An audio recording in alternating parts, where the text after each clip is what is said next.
Chapter 10. Bramley Rugby League Club, Wembley, Formula 1 and a master's degree. When anyone tells me I can't do something, I'm just not listening anymore. Floris Griffith Joyner. So here I am at Bramley. The coach who thought I should be at home on Sundays making Yorkshire puddings obviously didn't want me in the kitchen until after I looked after his team. Like I said, I like Maurice Bamford. He shouted a lot, but he had an undying love for the game. I got to see another side of Maurice when he asked if I could help his wife who was suffering from MS, if I remember correctly. He hoped that some massage would ease her pain. I gladly went to his house near Morley. She was lovely, and he was so caring and loving. I visited a number of times to try and help Maurice and his wife. They say you can't judge a book by its cover. I believe if you look at a person's soul, you will find their truth. The problem is that the soul is often buried under fear, conditionings, others' judgments, and conformity. All the soul needs and wants is a real and truthful love. When the soul is cared for, there is a beam of light that radiates out from the person who has such a soul. It can be seen in their eyes, no matter what that person's age may be. I have come to realise, while writing this book, that every professional rugby team I was involved with seemed to have a problem. At Dewsbury it occurred before I became involved, and that was the fire at the old stand at Crown Flat in September 1988. 60 firemen fought the blaze, but nothing could be saved. The stand and over 1,000 seats were destroyed. The changing rooms, kit room, secretary's office, plus all the history of the Rugby League Club, photos, records and official documents were all gone. I was around after the fallout. The treatment and changing area were then put together, and I sadly never got to see the historic facilities that I had visited as a young child, but the smells were the same, strong wintergreen. I don't want to get into the politics of it all, but I felt what I felt and observed what I saw. There was something not right with the relationship. With the miraculous appearance of Duncan Developments, I smelt a rat. I don't think their motives were coming from the love of the club or the game of rugby, especially the father, who referred to me as the veterinary, and he seemed to spend a lot of his time in the committee room with the free booze. This is just my opinion, and I am so pleased that the players and the fans found a new home where new memories and histories have been made and continue to be made. Dewsbury Rugby Club has a special place in my heart. Both the players and the fans gave me support and encouragement with a warmth of love I never found at any other professional rugby club. Keithley's problems were financial. There was a history of financial problems which haunted the club, but after dissolving in liquidation, the club did return in 2001 and thankfully continues today. Bramley's problems appeared also to be financial, so much so that their ground was sold for housing by the businessmen directors of the club. I always wondered why professional Leeds businessmen were interested in a small rugby club. I suppose the prime location and area of land involved was a big attraction. I thought these businessmen didn't seem to have the passion and genuine love for the club that I saw at Dewsbury. I remember one Bramley director, an accountant by profession, who always dressed expensively. All the committee did. asked if I could just come and treat the players and not bother with match days. I couldn't believe my ears. He said they had to cut back. I said that he was insulting my profession. The most important time to assess and prevent long-term injuries was the moment they happen, not 2 or 3 days later.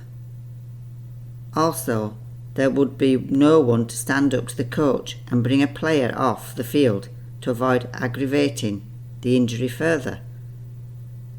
I told him the essence of keeping a fit team was to assess, treat and rehab as soon as any problem occurred. The fact that he thought my presence on match days was not needed totally shocked me.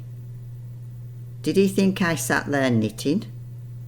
I told him if he wanted to take the responsibility of the lives of the players, then he was welcome to do so, but I wasn't prepared to take responsibility of keeping the team fit if I wasn't there on match days. It is sad, but fatalities do happen in sport. My dad was playing for Batley when such a tragedy occurred. It occurred at Crown Flat on the 15th of April 1969. Dewsbury had beaten Batley 8 points to 7. The Dewsbury player, loose forward John Davis, a signing from Leeds in January, was injured in the 60th minute. He was doubled up in pain and the game was stopped so he could have treatment. The coach for Dewsbury, Alvin Newall, appealed for a doctor from the crowd. 2 were available in the dressing room when John Davis was carried off. One gave the kiss of life, the other heart massage. A police escort was given to the ambulance, which took Davis to Dewsbury Infirmary. There, 5 doctors attempted to revive the injured player, who had been unconscious since being carried off. John Davis was a teacher and left a wife and 2 children. A former Welsh Rugby Union international, he joined Leeds in December 1962. He had a reputation of being one of the fastest forwards in the game. Dewsbury abandoned a Yorkshire Cup senior competition and gave the tie to Wakefield Trinity. A few weeks later, a combined Dewsbury and Batley team, I believe my dad played Leeds at Headingley in a match which helped to raise funds for John's widow and family. The responsibility and duty of care in such a physical sport is huge and should never be taken lightly. I was back with the devil I knew at Bramley, and a mutual degree of respect existed between us. Morris shouted and sweared, I mocked up the injuries, and we had an understanding. The Bramley lads were a passionate, hard-working group of players, with some great characters and personalities amongst them, all uniquely different and all very passionate about the game they loved and played. When Bamford left, an existing player took over the coaching, Ray Ashton. Ashton and Bamford had had a number of misunderstandings. Ray had achieved a lot in his career. He was a fiery player who had a flair and skill, but he was coming to the back end of his prime. I remember Ashton being knocked out for a very short time at an away game at either Whitehaven or Workington. I'm inclined to think it may have been Workington, and Ashton had previously been player coach there. I think some scores had to be settled, and hence he was knocked out. Bamford and Ashton had a real go at each other after the game. I was pig in the middle. I didn't know how bad he had been hit on the field, so I had to watch him, no alcohol or sleep on the long journey back to Bramley. Bamford was agitated. Coaches tend to get that way when they sense their days of coaching at that particular club are numbered. I stuck up for Ashton, as I would have done for any of my players who had an injury, especially an invisible head injury. I was therefore disappointed to see the change in Ashton's attitude towards an injured player when he became player coach at Bramley. Throughout my career, I have seen a lot of bad injuries. One such injury occurred at Keighley. A player had an unusual injury that, thankfully, I only saw once. This poor guy had totally ripped open his scrotum sac. He was not only in immense pain but embarrassed to show me. I told him that I needed to see his injury. It was bad. I suggested he had to go to hospital. The Keighley doctor came to take a look, but I managed to persuade the player to go to casualty and not to let the club doctor stitch him up. I had concerns about letting the doctor loose on this situation. Stitching a cut above the height isn't one thing, but this situation was a whole lot different. The doctors that I worked with in my time with professional rugby teams included Dr. Lee at Dewsbury, who was lovely, genuinely interested in sports injuries, and we worked well together. The doctor at Keighley was a gynaecologist, I suppose essential at a rugby club. I tried to keep the players at a distance. He was always pissed, courtesy of the club's free bar. The doctor at Bramley I didn't have a lot of dealings with. However, on one particular day, he hindered more than he helped the situation. The situation occurred at the Bramley home game. One of my players, Dean Hall, remember I mentioned him in chapter 9, who was from Murfield, took a bad knock just under the post. In fact, I think he may have even hit the post. I understood and got Dean. He was different, quiet and mysterious, a bit of a lad. I think some of his social crowds were a bit wild. I knew Dean and his mum from Dewsbury Rugby League Club. The support his mum gave him, especially during matches, was wonderful. However, the people close by did often leave with tingling in their ears. In those days, I would give anyone 3 chances to prove to me it was worth giving them my time and energy. Today, people only get 1 chance. That's the beauty of knowledge, of experience and age. Dean was the sort of guy who needed his rugby career to keep him on the straight and narrow.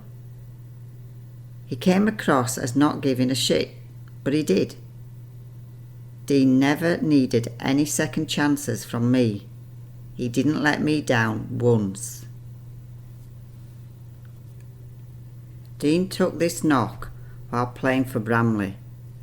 As I ran on, I could hear his screams. He was a tough player and a hard player. I knew instantly that he was in serious trouble. I tried to calm him down and told him that he had injured his knee and I needed to strap his ankle and possibly his thighs together before we could stretcher him off. I needed to try and stabilise his legs before we moved him. His body language and screams telling me all I needed to know. At that point, the club doctor ran on and wanted to do a knee test. I shouted, "No, stop! Don't touch his knee. He has probably ruptured all the ligaments.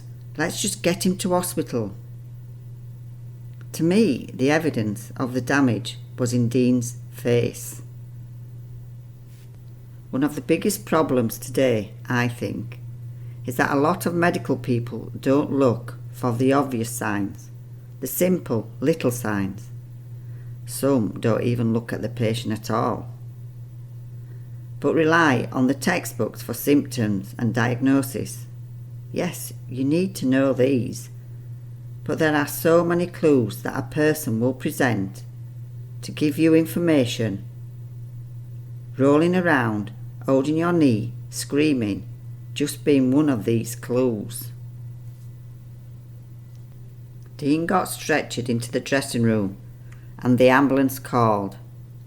I had to get back on the bench for the game continued, and I had to take care of the rest of my players. There was no one else to do it. My fears of leaving the doctor with Dean came true. He did test the knee. This not being such a good thing to do, risking and possibly causing further damage. But that we will never know. Dean was strapped up, given painkillers, anti-inflammatories, and sent home to wait for a specialist appointment. I think I pushed to get Dean seen privately, and we went to a place in Bradford which dealt with Bradford City Football Club and had a good reputation. Surgery was needed. He had ruptured his ligaments, and a total knee reconstruction was the only way to go. He had a Gaza injury, Paul Gascoigne, the footballer. Dean had the same injury. His cruciates in his knee were badly damaged. Reconstruction was needed. I like treating knee injuries compared to the shoulder joint. The knee joint is less complex. With the sport I was involved with, knee injuries were common in my work. I remember an amateur footballer came to my clinic. He had been everywhere, including the Leeds United physio, who told him it was arthritis and put him on a machine. I don't think he had much hope that I could help him. During his history taking, I realised that he hadn't really been treated. I asked him to lay down on the treatment couch, and he said, "But the pain is at the front of my knee." I told him I needed to check his hamstrings and the popliteal muscle. My treatments always involved a lot of massage and later traditional Chinese acupuncture. When I began to assess and massage him, he nearly hit the roof. There was so much tightness in the area. I always said that my hands were a gift from the universe. They were big, looked old, and didn't match the rest of me. But they knew how to feel problems like they were radars. I once said to a lovely old gentleman, Mr. Eppinstall, who I did home visits for, he had painful and arthritic knees, "I think my hands will end up arthritic with all the massaging I do." His reply, "Nay, lass, if God's given you a gift, he won't take it away." Interesting. I treated the footballer 2 or 3 times with deep massage, getting the whole area of his knee, front and back, relaxed. He was delighted to be back playing Sunday football for another season. Another interesting knee case I had involved a neighbour of mine. He had had problems for a while, probably due to his rugby days. I took a look and could feel what I thought was a small piece of bone at the back of his knee, just a little away from his ligaments. He was in Bupa, the health insurance company. Don't get me started on them. So he had a knee procedure to resolve the pain and gain back the mobility of his knee. The procedure involved cutting the patella tendon, pulling the patella back to get to the knee joint, clean the knee area, sort out any cartilage damage, and sew the patella back to its position. A big procedure, right? The weeks passed, but the exact problem still haunted him. I took another look, feel, and sure enough, the piece of bone was still lodged there. I suggested that he should go back to his expensive health company and tell them. I even drew a mark around the area when his appointment was due, indicating the bit of floating bone. He returned home after another less invasive procedure with the fairly large piece of bone in a jar. He didn't have the same pain again and could get on with his life. Dean Hall had his reconstructive surgery and I took him to see the specialist in Leeds. The specialist told him he would never, ever be able to play rugby again. What a shock. On the journey back from Leeds to Mirfield, Dean did not speak once. Yet again I saw this man in deep pain, but this time it was emotional pain. Right, Dean, I said. We either work really hard to get you back playing rugby, and you must do everything I say, no excuses, or you wallow in self-pity with the would've, should'ves, could'ves, and drown your sorrows in beer while pretending that it doesn't bother you. I will be with you every step of the way, but the key to this is keeping you away from pre-season training at Bramley. Dean chose to believe in me, and we spent many weeks rehabilitating him.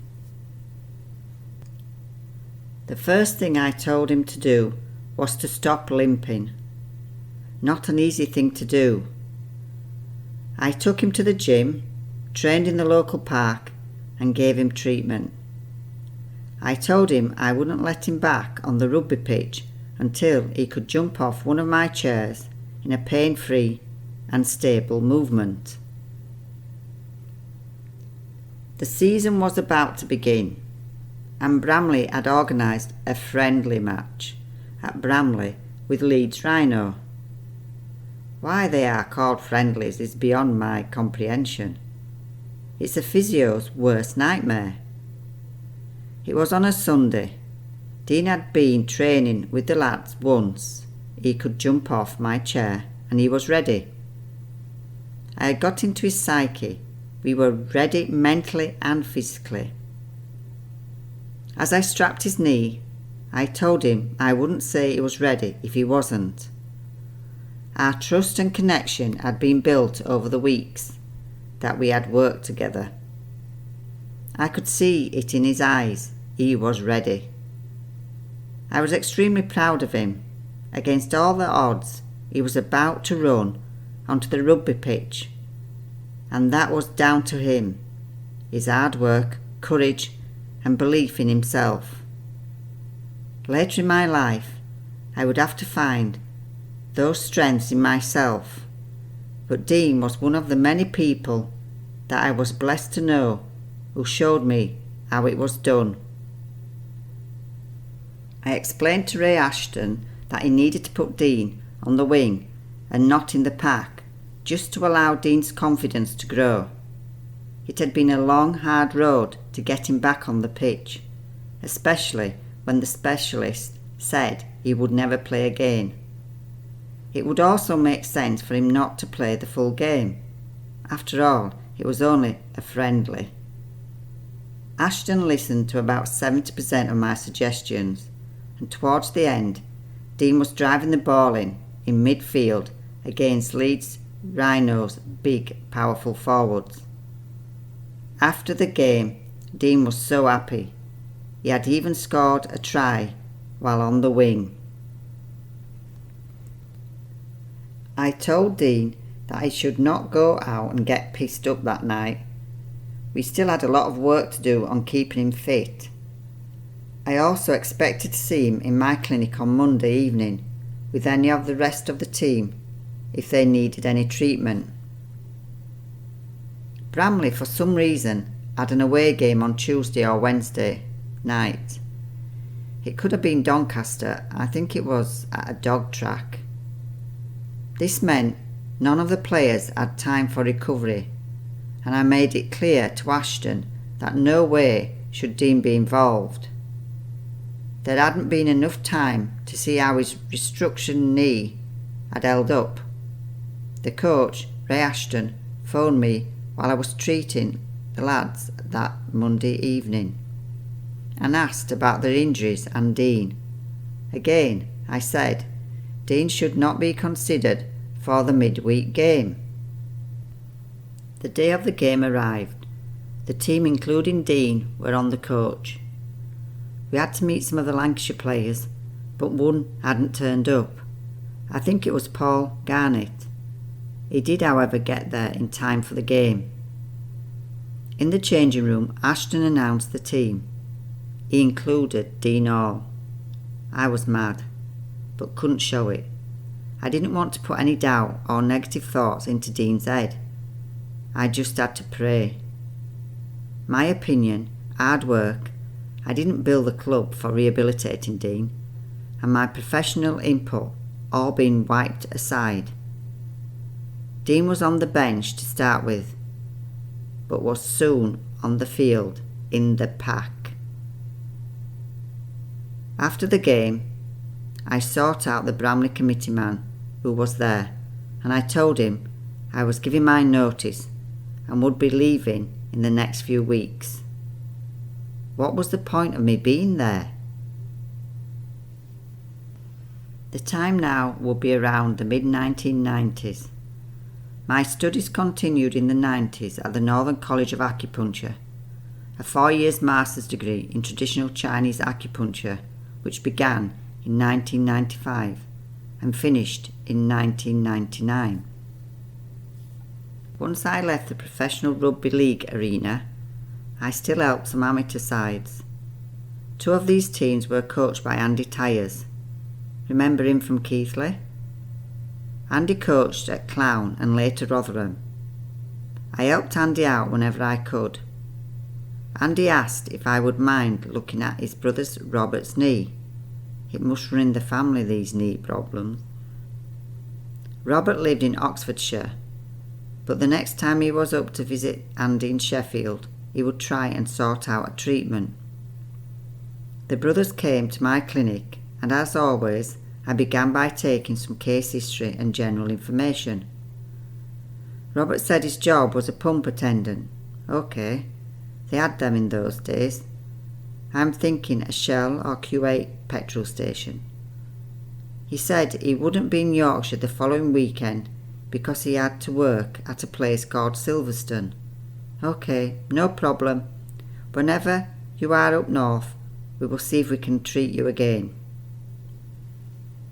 On the Monday, I was training with Dembo and Glyn, the guy who came to the Keighley meeting with me. We were chatting about this and that, and I think I asked if they knew the name Silverstone. Glyn knew straight away. I still didn't get it. He asked if I could get tickets. I said I can phone and ask Robert. That week 2 tickets arrived with a note from Rob saying his mum will be there, and if I find her, he will see me after he has finished working. The date on the tickets being the 16th of July, 1995, that weekend. At the last minute, Glyn had to pull out because of work. I did not know what to do.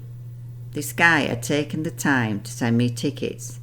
I had to go, or I would feel bad. Remember, at this point, I had never heard of car racing or anything to do with it. I decided to go on my own so as not to embarrass myself in front of Andy's brother, or to let him think I didn't appreciate him taking the time to post the tickets to me.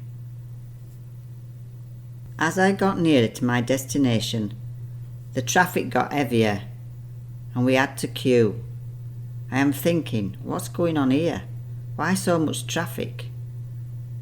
Once I got into the place, the fun began. I had to go to a certain entrance. It took me ages to find it. I ended up with a strain on my leg for walking around so much. At last I found my entrance. The guy who was looking at my ticket said to me, "Who are you, Schumacher's girlfriend?" My reply, "Who's Schumacher?" I didn't know the name, never heard it before. So here I am, sat in this special area with all the families and friends of the people who work at this place called Silverstone. I was close to this track and I could see a lot of people. I thought this place must be popular. Music was playing, and even today if I hear this song it reminds me of this day. The song is Edwyn Collins, A Girl Like You. At last there was something happening. These funny-looking cars, making a hell of a racket, start to go around the track. I found out a long while after that was the warm-up laps to warm the tyres up. What struck me the most was these cars looked like toy cars. They didn't even look like a car. We were surrounded by big TV screens, and there was a drama with someone called Damon Hill and Michael Schumacher. They had crashed and were out of the race. I thought, they can't be good drivers then, can they? The race continued with all that racket that they make lap after lap after lap. Eventually it ended and someone called Johnny Herbert won. Right, what do I do now? People were leaving our seating area. Okay, find Rob's mum. I asked a couple of ladies if they were Rob's mum, but they weren't. So I followed the crowd. We were in a place close to another place called the Paddock. Did they have horse racing here too? I thought. I got to this big gate and there was someone stood there with a colourful shirt on which had the name Williams on it. I asked if he could help me. I was looking for Rob Tyer's mum. He opened the gate and said, "Follow me." I followed him into what he called the garage. It didn't look like a garage to me. The floor was so clean. There was one of those toy cars there, blue and white, with a wheel missing. There were also a group of guys drinking out of this massive bottle. Rob saw me and came over and offered me a drink. It felt heavy, even with my bodybuilding training. I said, "What sort of shit's that?" It tasted awful. Now, having tasted it, I know why they try to get rid of it by showering each other with it. I went to look at the car and was told it was Damon Hill's. Who? I asked. I went on to say, "I make no wonder they crash. Look at the state of the car. It's touching the floor. Why is it so low and small?" Rob just laughed, and then we left to walk around the paddock. I was still expecting to see a line of stables full of horses. No horses, but there was someone singing and playing a guitar. He was singing "Go Johnny Go," singing and playing the song "Johnny Be Good," a Chuck Berry song from 1959. I thought, good, things are starting to liven up. Rob told me it was Damon Hill playing. Who? Again. It's because Johnny Herbert won. Okay. I'm thinking, I've never heard of either of them. An interesting fact, in the same year, 1995, at a concert in Cleveland, Ohio, Chuck Berry with Bruce Springsteen played the same song. Awesome. We parted the night away, and I never saw one horse. Rob kept pointing people out, but I were oblivious to who they were. There was an international rugby union player there. I chatted to him.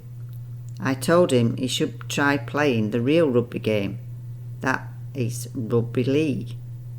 The one we play up north. Not like the pussy game they call rugby union.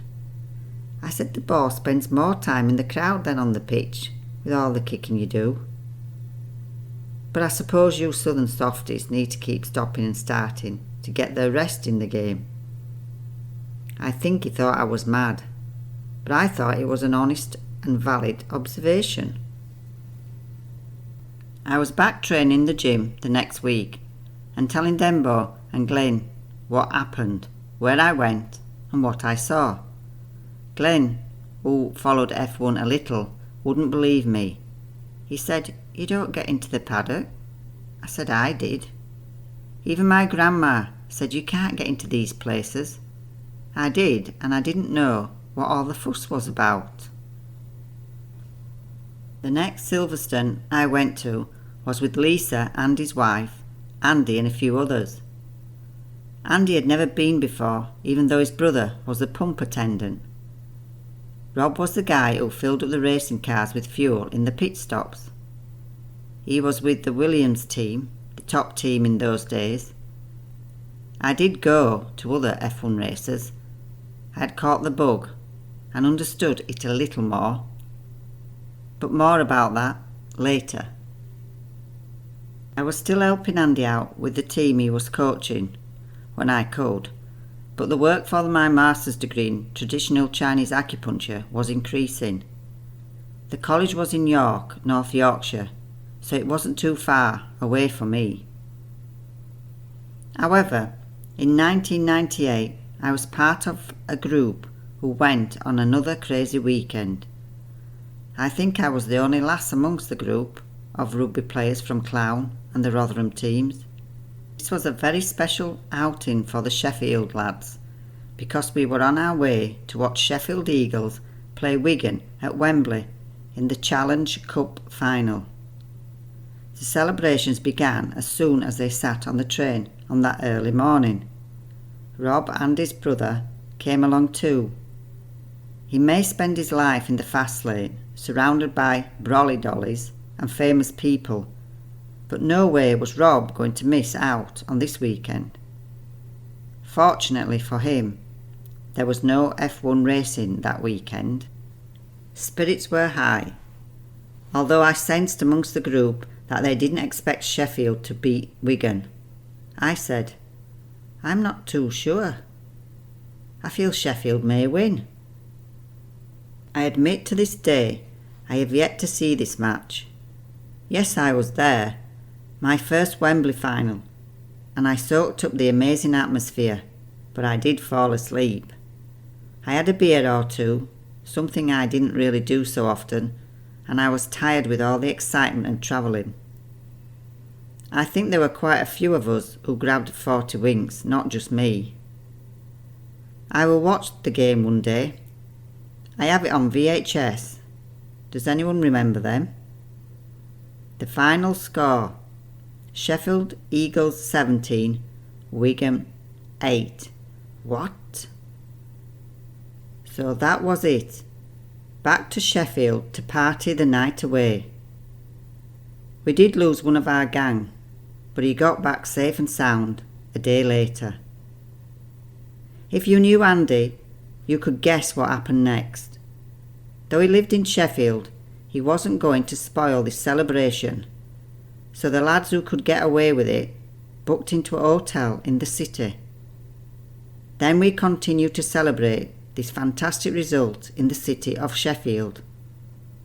It was one of those moments that you can't plan for, a rare moment that needs to be embraced before you have to come back down to reality.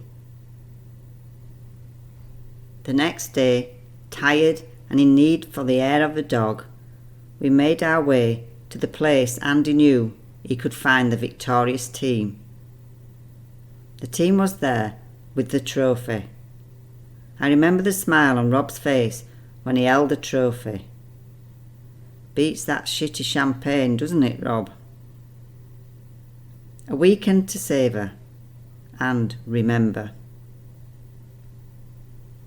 It's probably about 10 years since I have actually seen Andy, and longer for Rob, but we keep in touch.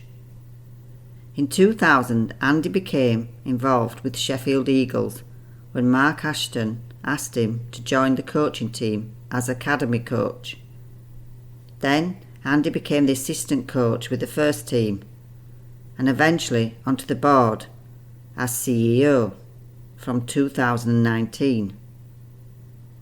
I write this in 2020. Andy's still the CEO for the Sheffield Eagles, and Rob now works with McLaren on their supercars. I am proud to be your friend, guys. Our friendship journey has been a long, loyal and a supportive one. We have all had mountains to climb, obstacles to jump over, crawl under or bulldoze down. I am grateful for our friendships and know you are only a phone call away. The only other time I went to Wembley was in 1999, Leeds versus London Broncos. it was the last ever rugby final there, because the historic Wembley was being knocked down. Of course, Andy was there. The final score, Leeds 52, London 16. This time it was Andy who fell asleep during the game, and I have the photo to prove it. Before I move on to the end of the 90s and the new millennium, I will go back a little. There were a few things that occurred which involved rugby teams, two happening with the Keighley team. We were on the team bus heading to Cumbria, Barrow in fact. These journeys are always long, and I was chatting with some of the players.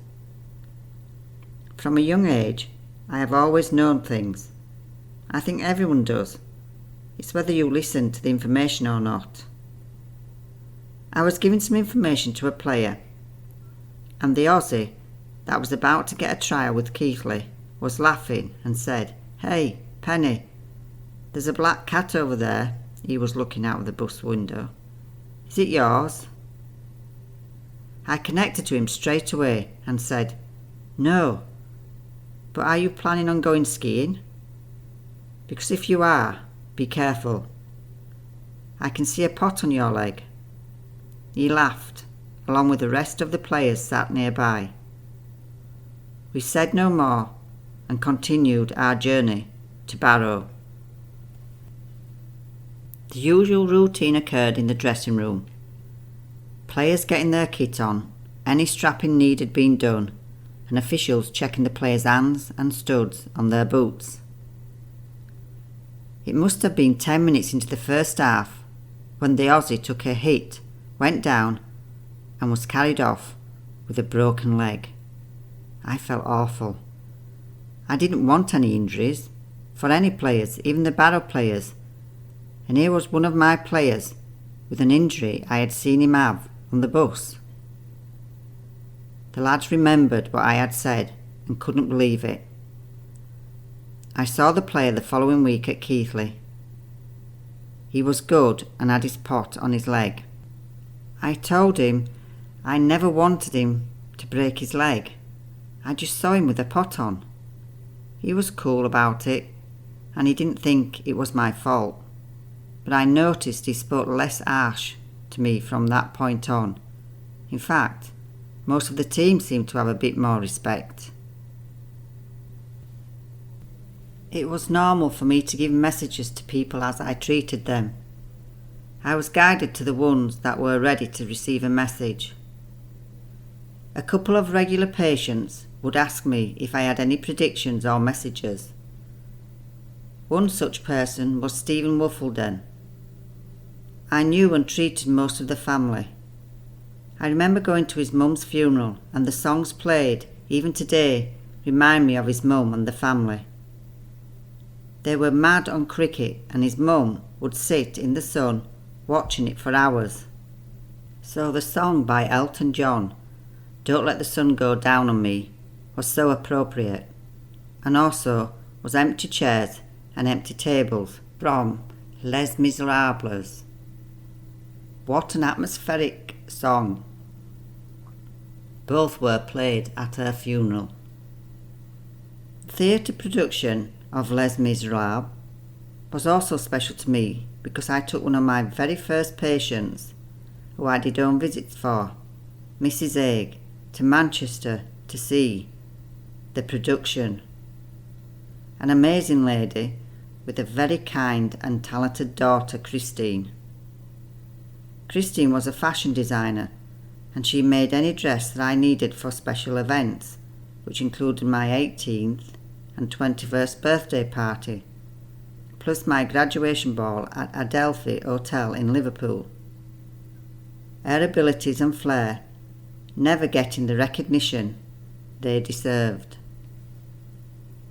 After his mum's funeral, Stephen continued to visit my clinic, and we often chatted. I commented how significant the music was at his mum's funeral, and I learnt that they were his choices.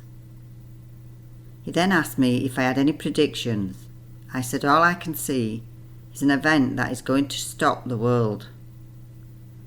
Writing this in December 2020, in the middle of a second lockdown, I could say I predicted it 30 years ago. But I think I predicted what happened on the 31st of August 1997, because that night I had a dream which made me sit bolt straight up in bed. More on that later. My messages about the lockdown are many, but I feel it is a sorting out and a wake-up call to the human race to look within themselves, to connect with their heart and soul, and take guidance from them, not the false, cruel, soulless misdirections that blocks that love. The divine gift, a gift that every person is given at birth, the gift of love, a soulful love that now needs to be allowed to blossom. Many of us turning their soul love into a man-made one, the divine's gift no longer accessible. This man-made soulless love begins searching in all the wrong places, believing that love can be found in greed, possessions, power, control, ego, and money. The soul slowly suffocates, and its person is left sad, depressed, lonely, unfulfilled, and empty.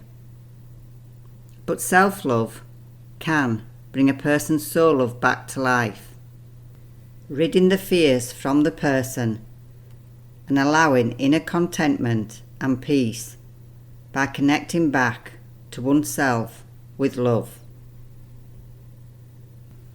Back to the past, and the second event that happened while I was at Keighley was them drawing Wigan away in the Challenge Cup, a big game for the players, who were both anxious and excited. Around this time, the value of nutrition was being introduced to rugby. Being involved with the sport of bodybuilding, I already got and understood its important value. On this big match day, it was therefore decided that the team would have a breakfast all together on the way to Wigan. I was sat on the bus, and eventually I started thinking, we seem to be travelling a long time, and it's not the way I would have gone to Wigan. But when the landscape started turning into sheep after sheep, I thought, hold on a minute, I was up here a few weeks ago. My God, we are going to Cumbria, or are already in Cumbria. Some person had booked this breakfast on the way to Cumbria. It didn't go down well. We were running that late that the players started getting their kit on while still on the bus, and I started strapping them on the bus. While at Dewsbury, there were a couple of occasions, well, more than a couple, where the fans from the team we were playing got to me. I don't know why these fans always seem to plant themselves near the dugouts. On one occasion, Dewsbury were playing Hull KR. Yes, I know they are a very passionate group of fans, but just a few make their comments too personal. This woman was shouting abuse throughout the game. And then I think Gary Cox got sin-binned. So she had a real go at him, and he took the bait. If anyone knows Gary, he's an hard man on the field, but a true kind gentleman off the field. So I had to intervene. Just sit down, Gary, ignore her. She's only a gypsy. The reason I said that was because she had loads of earrings dangling from her ears, and I was trying to diffuse and make light of the situation. Gary had just been sin-binned. Not a good time for a total stranger to start verbally attacking him. She continued throughout the game, and we all just ignored her. I never gave it another minute's thought. The weeks passed, and it was eventually time to play Ulkea at their ground. In those days, Ulkea was always a tough and physical team to play. I knew there would be more than average knocks to deal with later. The thing I didn't know was that, shall we call her the earring lady, had obviously been boiling away over the incident at Dewsbury weeks ago. She wanted my blood. I had once had the pleasure of going round the pubs in Hull, and you don't stare at people or look at them too long, or you may invite trouble.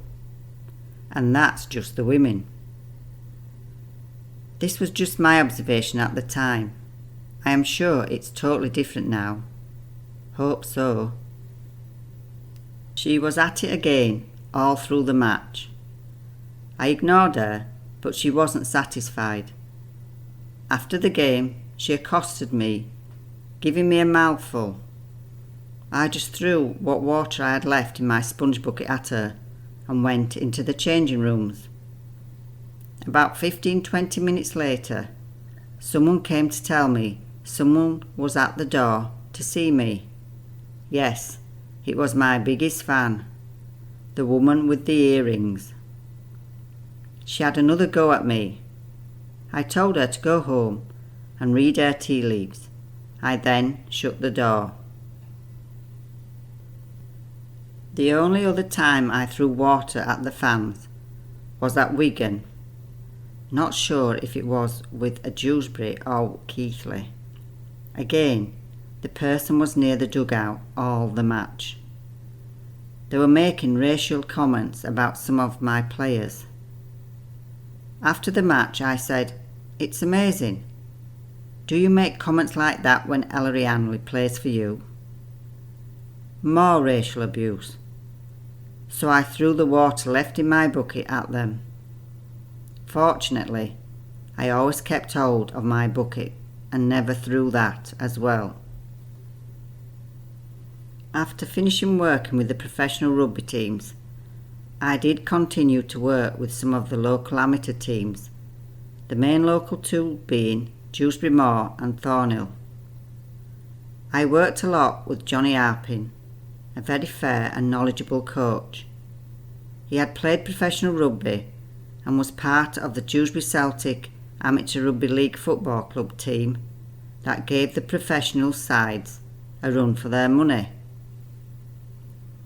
Dewsbury Celtic was part of the Dewsbury Irish National League Club, which has a long history and is still very much alive and kicking today. Celtic became one of the most famous names in amateur rugby league.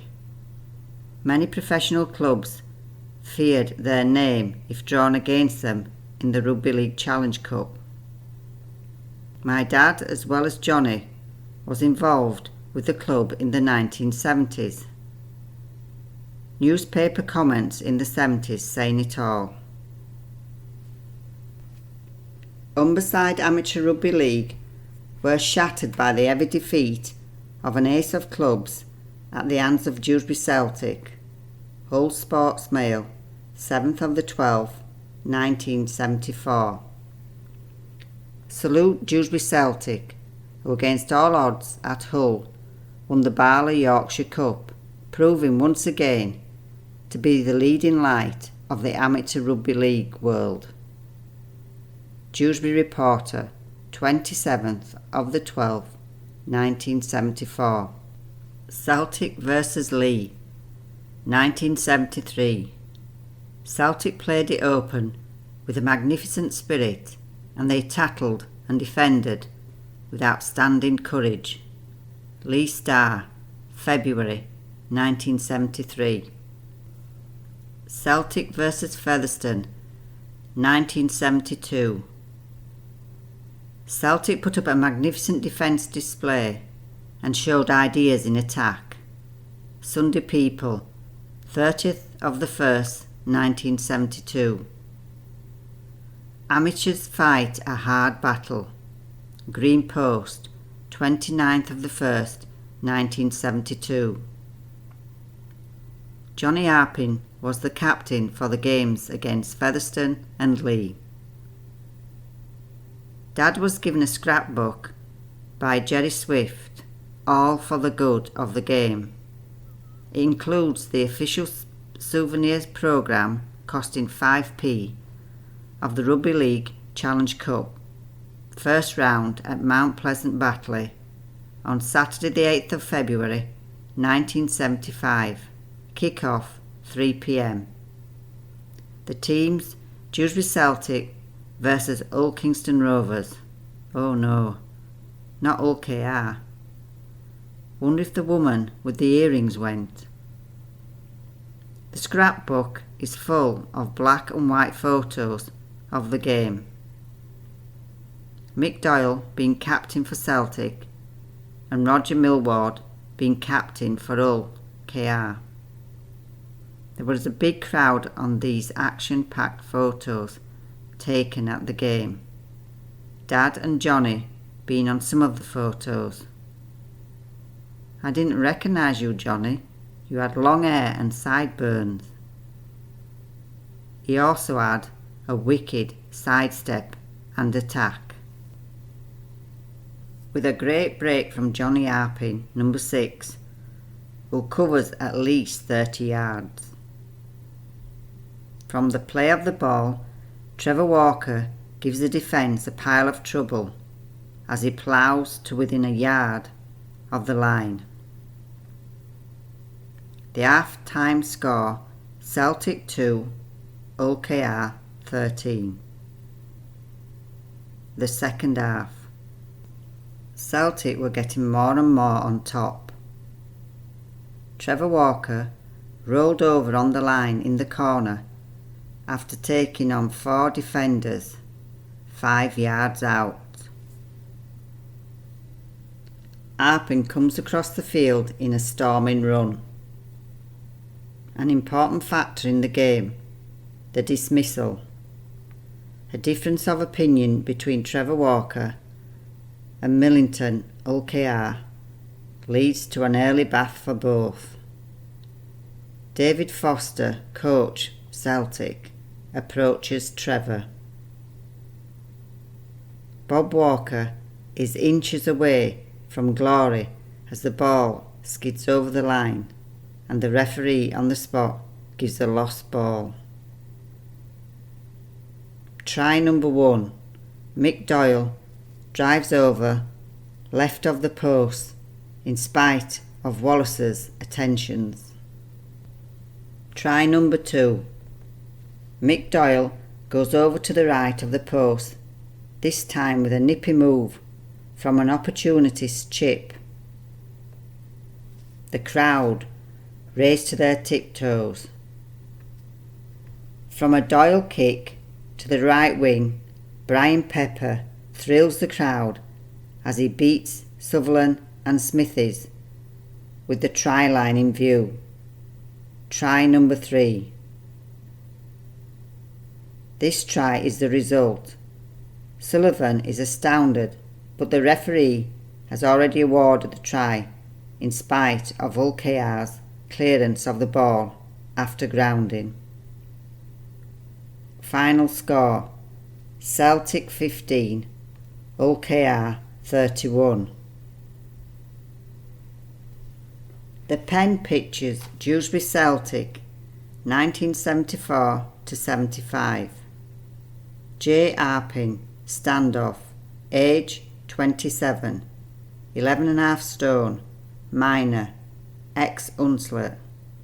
Very experienced player who has the ability to win matches for his team. Great tactician and super cover tattler. One half of a grand half-back pair. Mick Doyle, scrum half, captain, age 25, 12 stone, bricklayer, ex-Batley, Bradford, Huyton and Wakefield. Mick combines a great insight into the game with the guile and cunning of all good scrum half.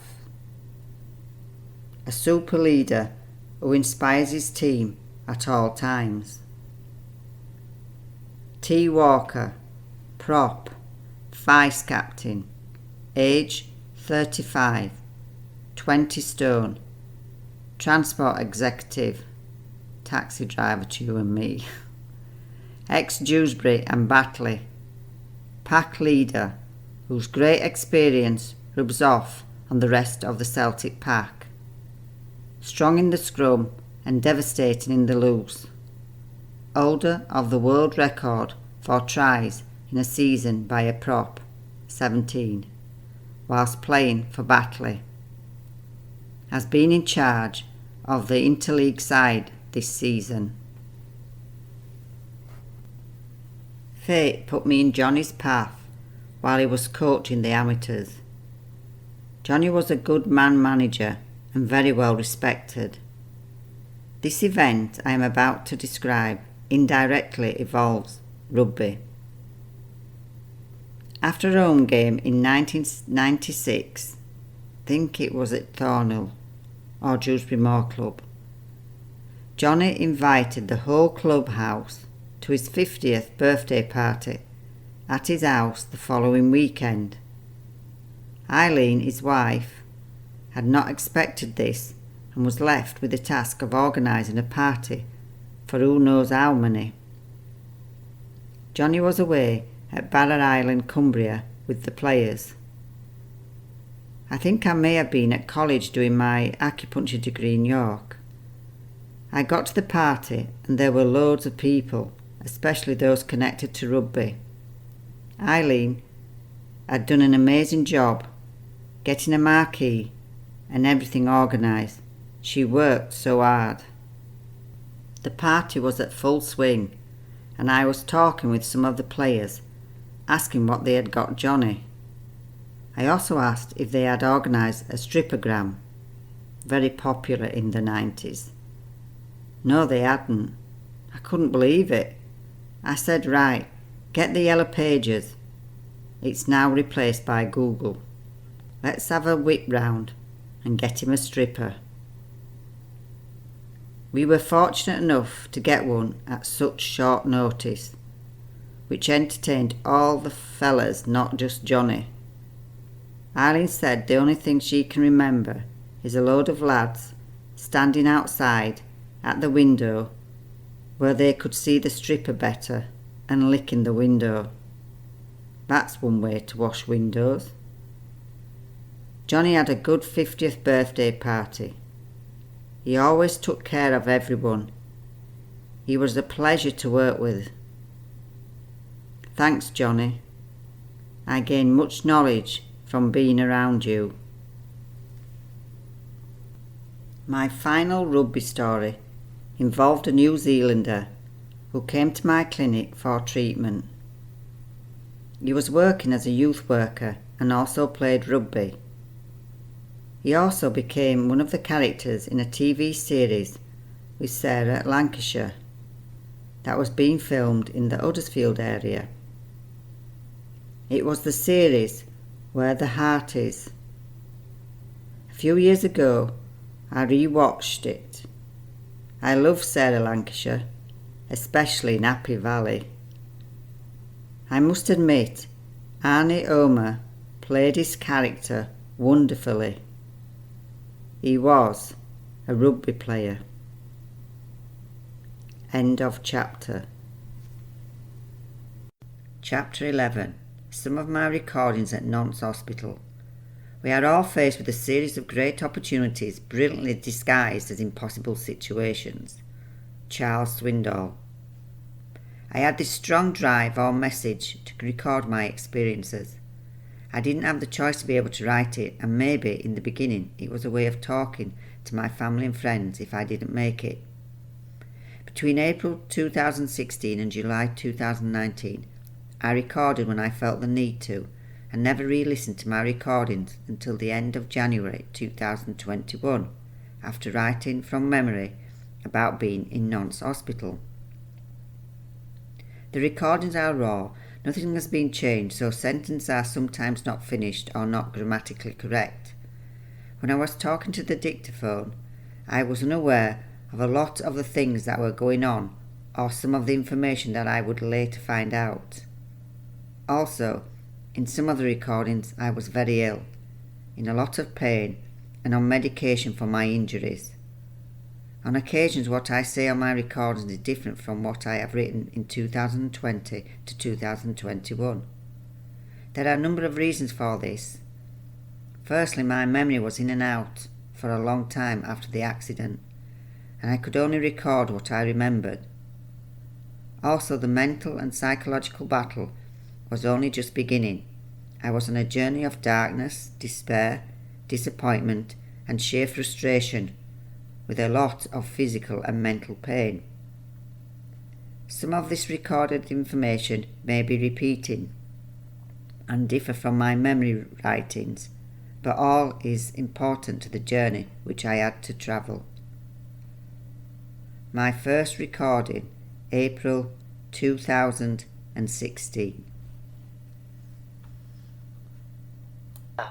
My name is Penelope Walker, as they say here in France. I'm just going to record my experiences over the last few weeks and maybe use it to help other people. I will jump about a bit because it's going to be confusing for me enough. But first of all, I'd like to go to the first week when I arrived in intensive care. Today's date is the actual 20th. It is about 3:05 a.m. in the morning on the Tuesday. I'm not in intensive care now. I'm laying in trauma. But here's my story from the intensive. I remember waking up to light surrounding me and wondering, one, why I couldn't move and where I was. I was very dazed and didn't really understand my situation. Then, after how long I don't know, Rob appeared in the room. Beloved Rob, with a smile but a wood look on his face. I thought to myself, well, at least Rob's okay, but where are the boys? He then informed me that I'd been in a car accident, which was really quite shocking to me, as I take pride in being very non-risking and also being courteous and respecting the road. But I thought, well, I never thought no more of it. I asked him where the boys were. He said they were okay. I accepted his answer, but deep down didn't believe him, because I didn't know. I hadn't seen them. Then I believe, and this may be right or this may be wrong, but I do believe he said Robin's here, and I start to remember our dear friends Robin and Pat were arriving that weekend. I can remember them arriving to stay with us, and we were so looking forward to them. They're such a dear couple, and now they're not only such a special couple, I even put them in both our saints. I think they're angels upon this earth, 12 people, and they certainly have been amazing for us. So Robin came in with his smiley, long hair, and it was good to see him. And then, if I remember correctly, Rob said that Pat, Robin's wife, and Claire, our dear friend, also was here. So they changed over positions after bits of talk about this, not much really, and I got to see Pat and Claire. It was so good to see him. I now think that I must have looked at quite a picture, because I don't know whether my face was black and blue, but nobody told me, so I just assumed it wasn't normal. the relief on people's faces when I accept to be myself, and I was myself. The only problem is I was in so much pain and could not remember what had happened. I frustratedly tried to remember because I wanted to know, and then I just thought, oh, do I really need to know? In this condition, do I need to know any details like that to haunt me or to just not be pleasant memories? So I accepted the fact that I would not know, and maybe one day I would get to know. I bombarded Rob with questions, and he said and explained to me that I had been going to pick Elliot up from Claire and Stevens, who had spent the day with them at the beach. So I then realised what route I was on. I still could not remember any of the day. I could not remember getting in the car or anything. And then it did inform me there was another car involved, in which an elderly couple was in. I spent a few days pondering and thinking, and then I made myself realise it was not good to think I would never remember. It is no good. I know in my heart I would never have put anybody's life in danger. I would never take risks, for the simple reason many years ago I decided arriving 5 minutes late was better than not arriving at all. So I calmed myself about that situation and accepted it was just one of those things that had happened. Intensive care. I class intensive care as a place that is bubble wrapped.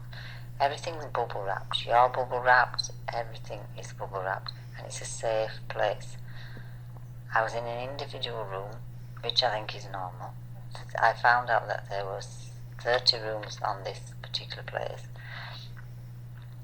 I found out that I was helicoptered in to the hospital in the early hours of the 3rd of April, and on arrival a few days later I found out, talking to my doctor friend who was so sweet, he was called Lewis, that when I arrived he did say that he put me on morphine for 10 years. I did say, do you mean 10 hours? He said, oui, yes. I thought, if I've been here 10 years, then I am, that's a long time.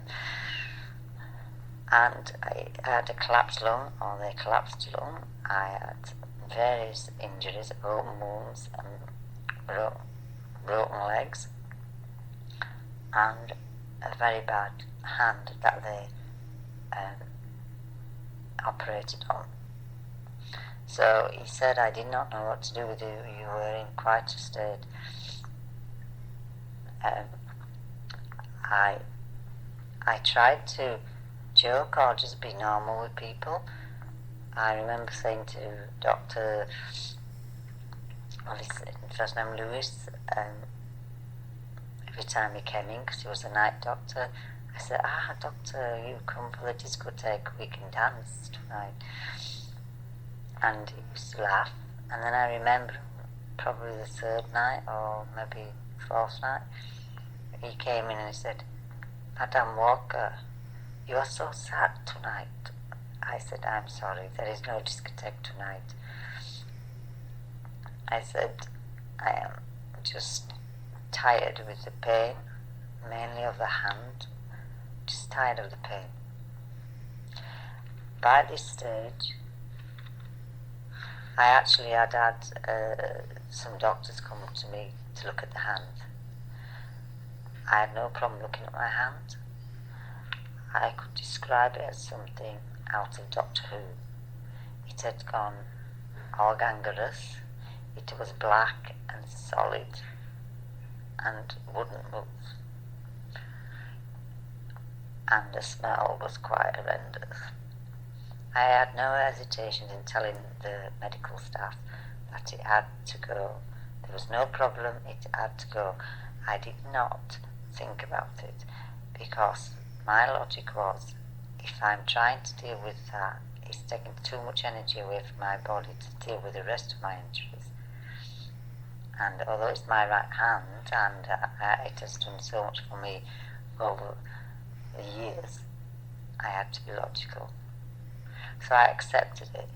I am not saying that it's not going to be dramas later on, when I realise the frustrations I'm going to have, but I could not keep that gangrenous hand. Unfortunately, it had to go. So they were all in agreement. Probably relieved that I was not adamant, but confident that it needs to go.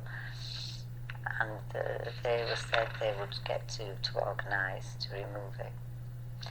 That was fine, but it seemed to take ages, and I understand that I'm not the only person in the world, I'm not the only person in the hospital, but it was like 6 days, and the pain was out of this world. It was just so different from the rest of the pain. I class the pain from the leg and other places to be sort of repairing pain, good pain, although it was painful. But this hand was so draining, so it was sending me really crazy. The pain was bad. So we had a few moments of, yes, you are going down at 6 a.m, never went. Yes, you are going down at 8 a.m, never went. Yes, you are going down. And then on the last day, I think it was the Friday, so I'd been in, this is a week, so I'd been in a week. I'd arrived the Saturday before. I just said, I need this handling. I really need this handling to make me progress with the rest of my injuries, to give me a chance to recover, to give me a chance to just move forward, really. Eventually, on that Saturday, they came and took me down. It was a relief, and I wasn't eating, I was on drip after wire after wire, but and the problem was that you couldn't drink after midnight when you were due to go on the block, as they say, which is an operation.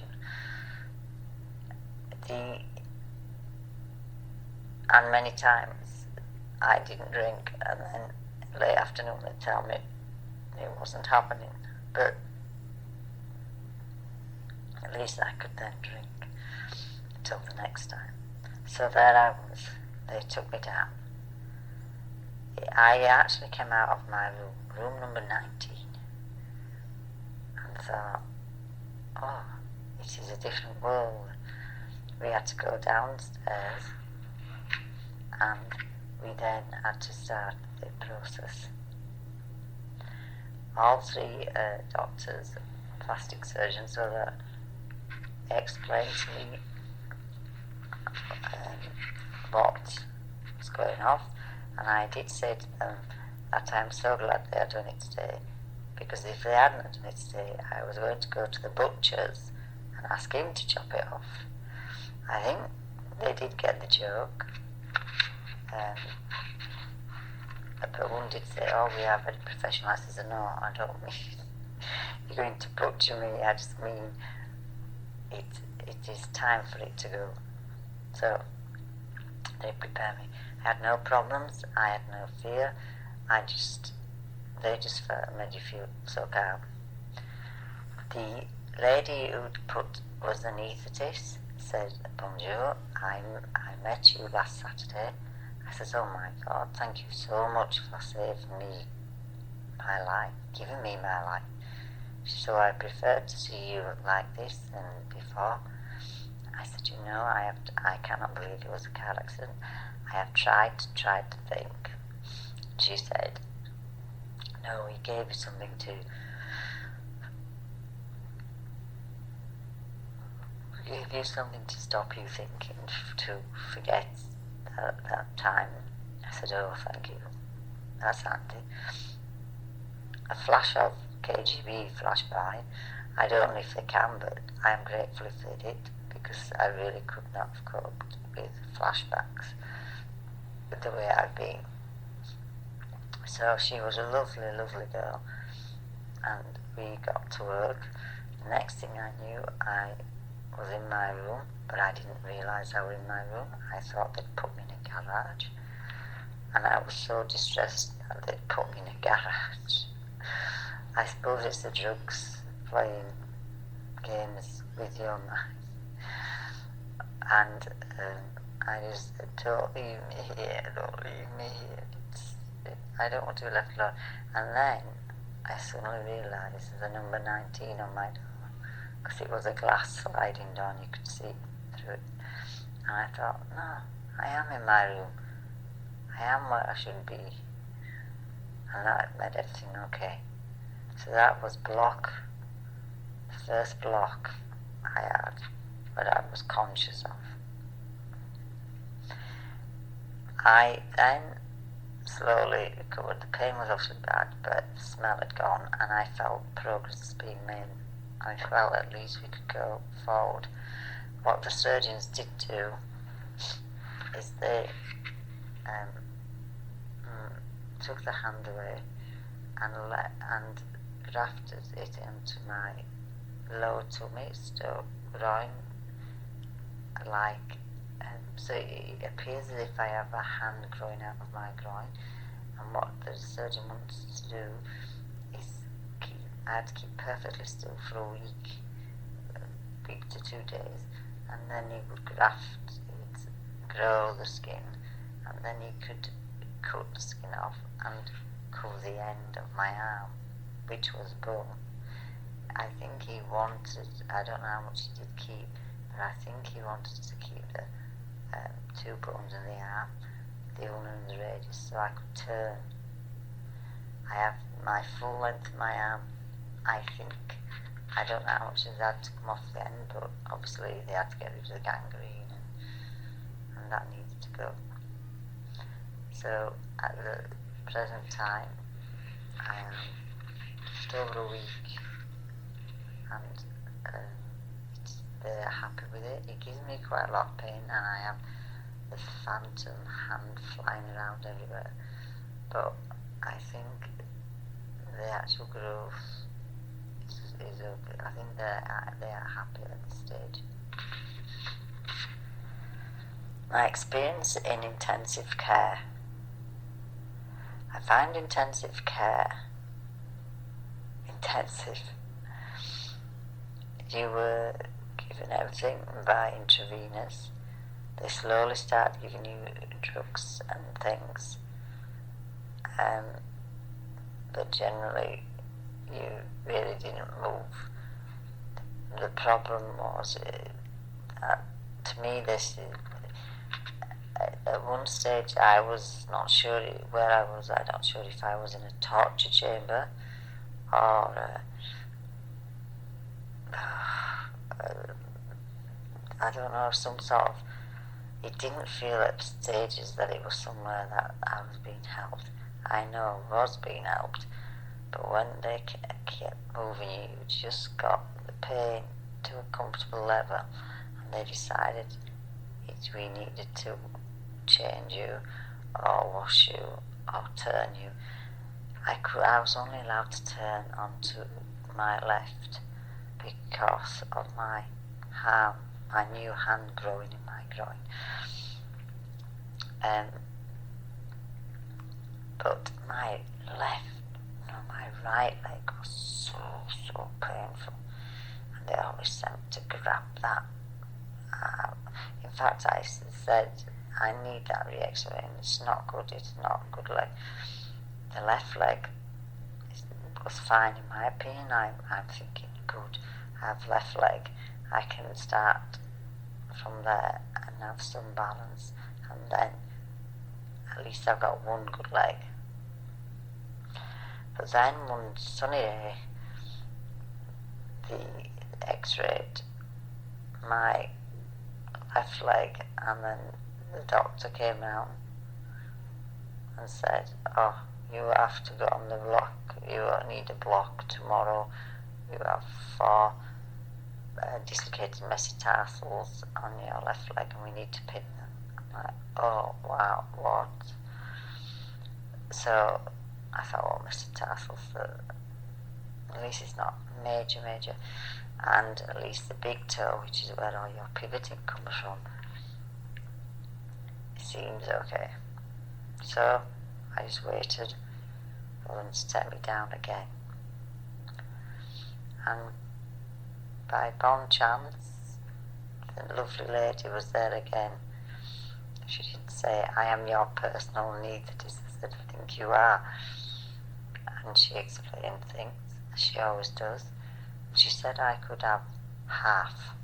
I didn't need to have a full anaesthetic. So I opted for half. The less I was trying to get out of my body, the quicker I recovered from any sort of process or operation, the better. So I opted for half. Before we went down for the block, the plastic surgeon came to sort out and dress the hand and to give me a new dress. He gave me this beautiful tuber grip red dress, a little short but beautiful, which I say to him, "Thank you, you have given me a new dress." It is Chanel. So the joke continued for many days that I had my Chanel dress on. The doctor got me a Chanel dress.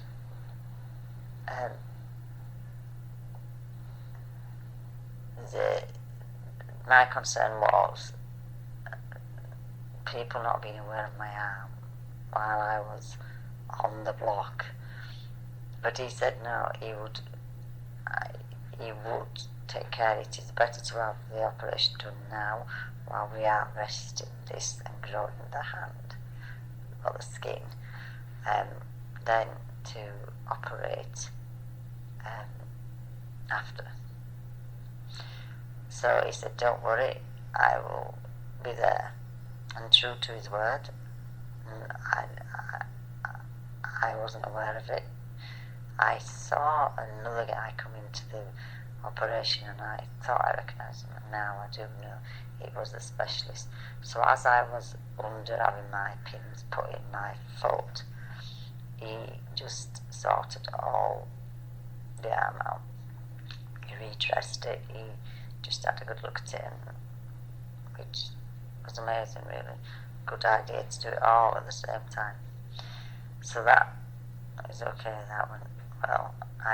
My recovery was quicker because I only had half, and I didn't feel that days lostness that you feel with all the anaesthetic and gas and everything else. So I said at the beginning I had 10 survival tips for people in intensive care. I will start them, but I've sort of forgotten a bit of intensive care because of the new experience I've had in trauma. But my main thing was to make sure you kept getting water. Bear in mind that you cannot move. You have to make sure that you get your table or your water in a position where you can reach it. The nurses and the people that take care of you don't do this on purpose, but sometimes they come and do something, move your table out of the way, and then you can't get it.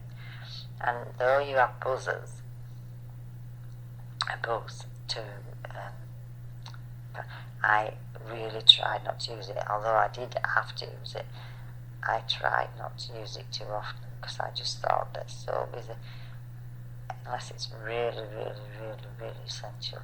So I tried. Anybody who came in, I got them to fill my glass up. I got them to just make, if it being moved, to make sure I could just get my water. So water probably is not 10 commandment one, it's probably all 5. I think the first commandment is politeness.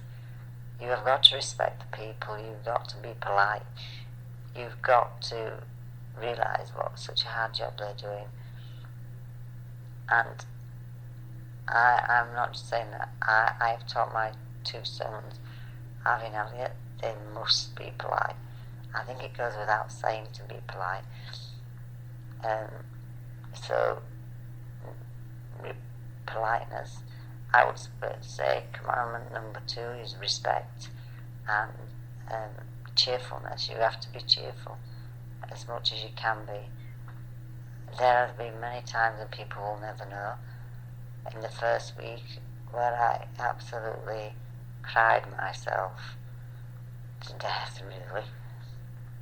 Not because of pity, I won't do pity, but because of the pain and because of just, mainly I suppose the pain, maybe reaction to drugs, but just the sheer frustration of it all.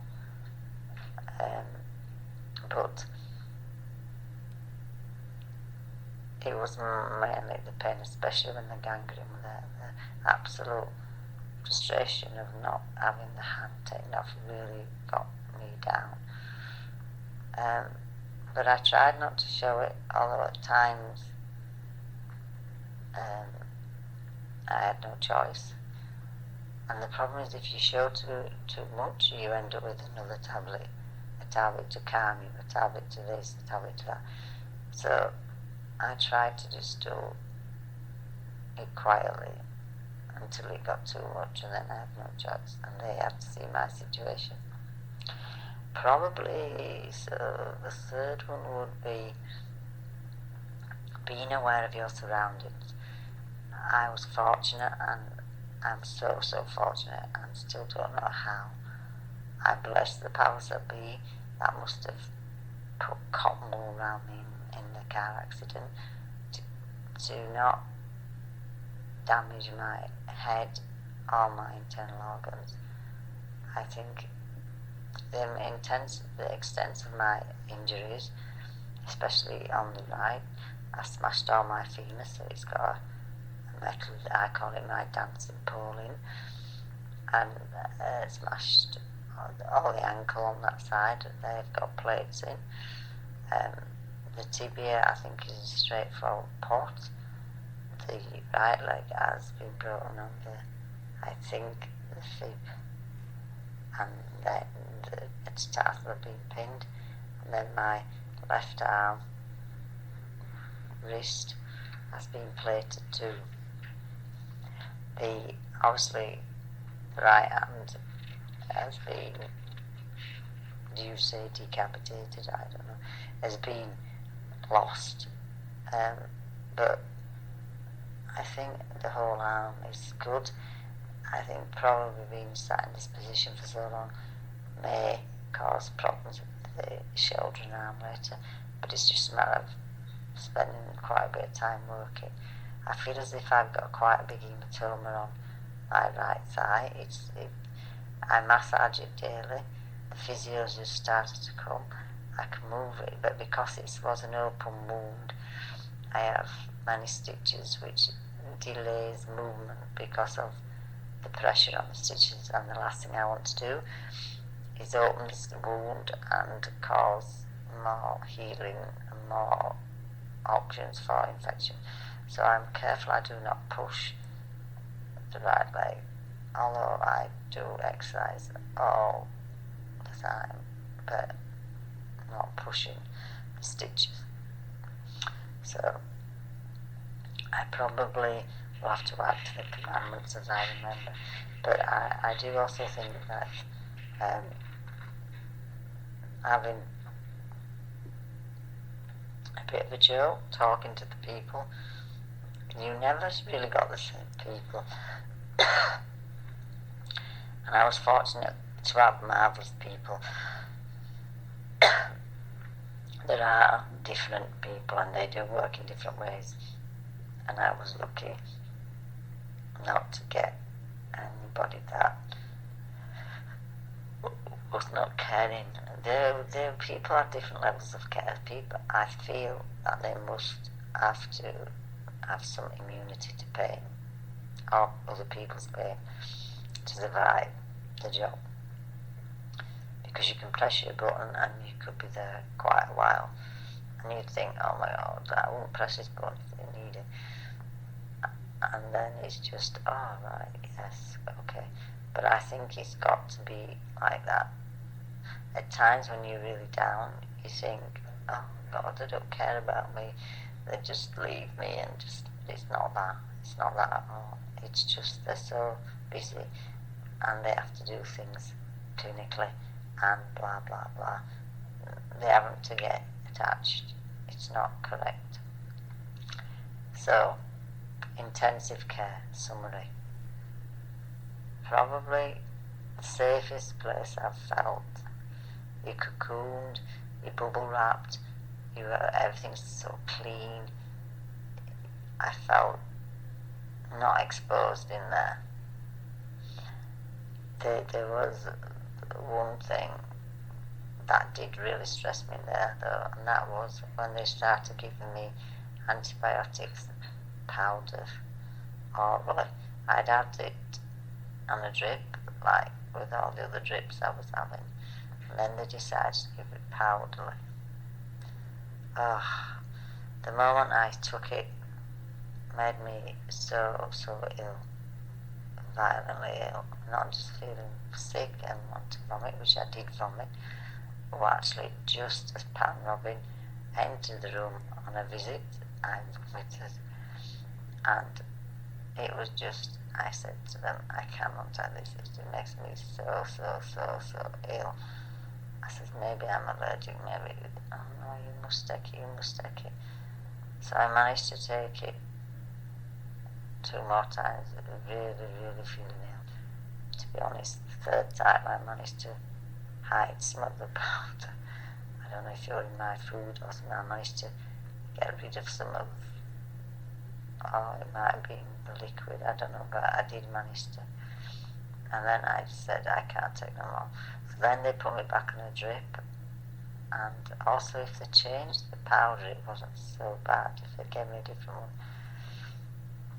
But after the hand went, they seemed to not give the powder so much, but maybe they were just giving it by drip, because obviously if I'm really ill, it's causing me to be upset, and it's causing me to affect the hand that just then being attached to the groin. So they didn't want me to have stress. The other crazy time I remember is when I was due to go down, move to plastics. So they said, oh yes, you'll go in the next hour. And this guy who was really good, I only had him once. He was good because he gave me all my drugs by 6 o'clock in the morning, and just said, we don't want to see you stressed, we'll give you some drugs, which I thought, great, bring him on. He decided, I don't know if he decided, but he took out my catheter. I thought, well, that means progress. Maybe I can't move out of intensive care unless I've got with the catheter. Maybe the rule is you've got to be non-cathetered. I didn't quite work out how I was going to pee, seeing as I couldn't move, but I accepted it. But then, the last minute, it was decided I wasn't going to go to plastics, I was going to stay where I were, which wasn't a problem for me. I knew the routine, I knew what happened, I knew how they treated you, so it wasn't a drama for me to stay a bit longer. The problem was I couldn't pee.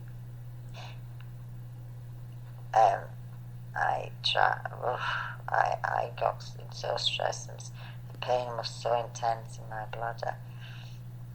I had to call them and say, it is really difficult. They tried commodes, which was difficult because of my hand.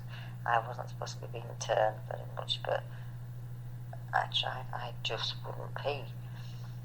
I don't know if it was psychological, because I was in a bed.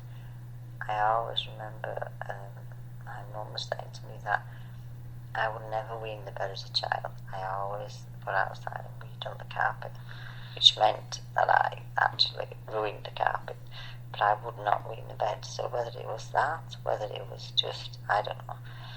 So the doctor, came and ultrasounded my bladder and said, yes, it's really full.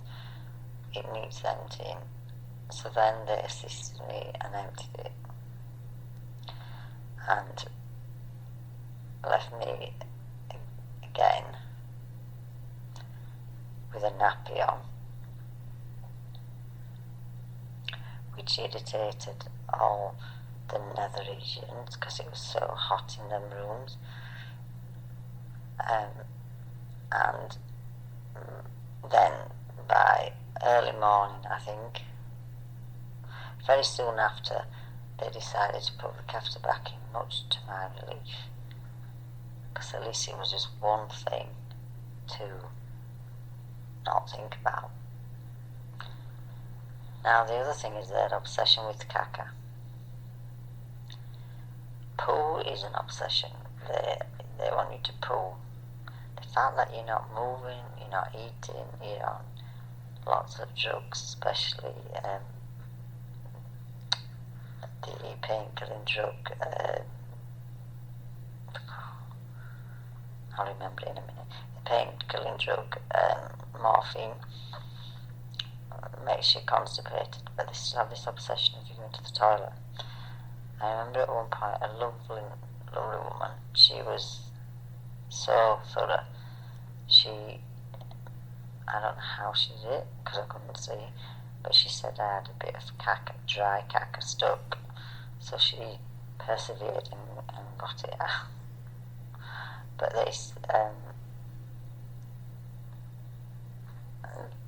the problem was obviously constipation. More on that later. But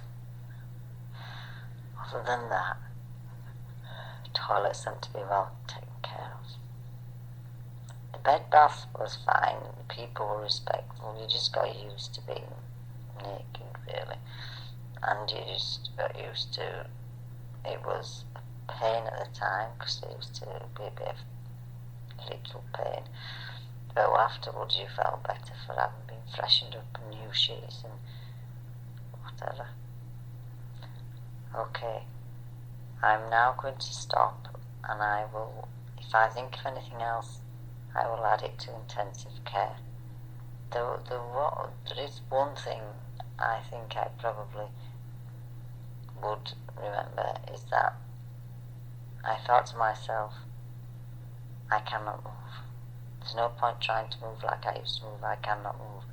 So what creature or animal am I like? What can I copy? And the one I came up with was a worm. So every time I wanted to move or do something, I pretended I was just a worm. But not just any old worm. I was a worm that had been pecked many times by a bird or a chicken. So I was an injured worm. I did happen to have one arm, but that did help to a certain extent. But this terrain, as they call it in France, I always said I was a little pecked earthworm in a Chanel dress. That's how I pictured myself. That's how I'm still to a certain extent picture myself, except the dress has been changed. Now I'm in a Dior dress, which is a bit transparent, see-through, but it's still a dress.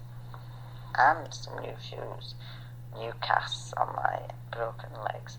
So anything, ready for anything really. So that's how I visualised myself.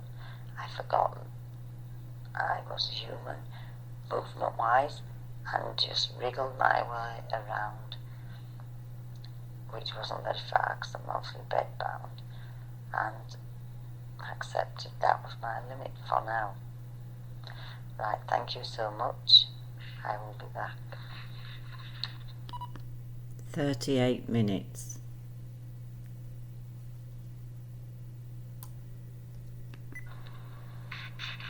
Hi, it's me again. First of all, I need to change the date of the last recording. I said it was about the 20th, but I was a few days in front. So I think today's the 20th. It's 4 o'clock in the morning. I'm actually feeling, for the first time in about 6 days, better. I've had 6 days of toilet.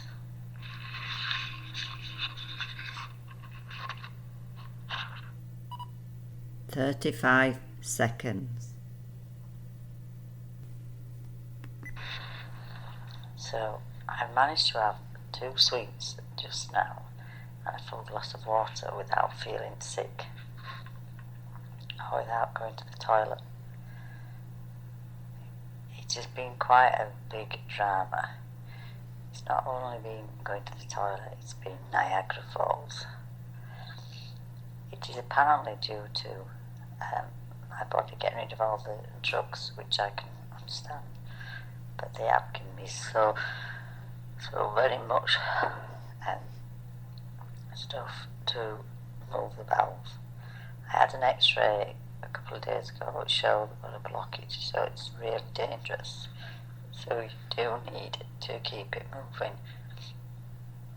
If the stomach and the bowels continue as they feel now, breakfast will tell, then I think I'm over the worst.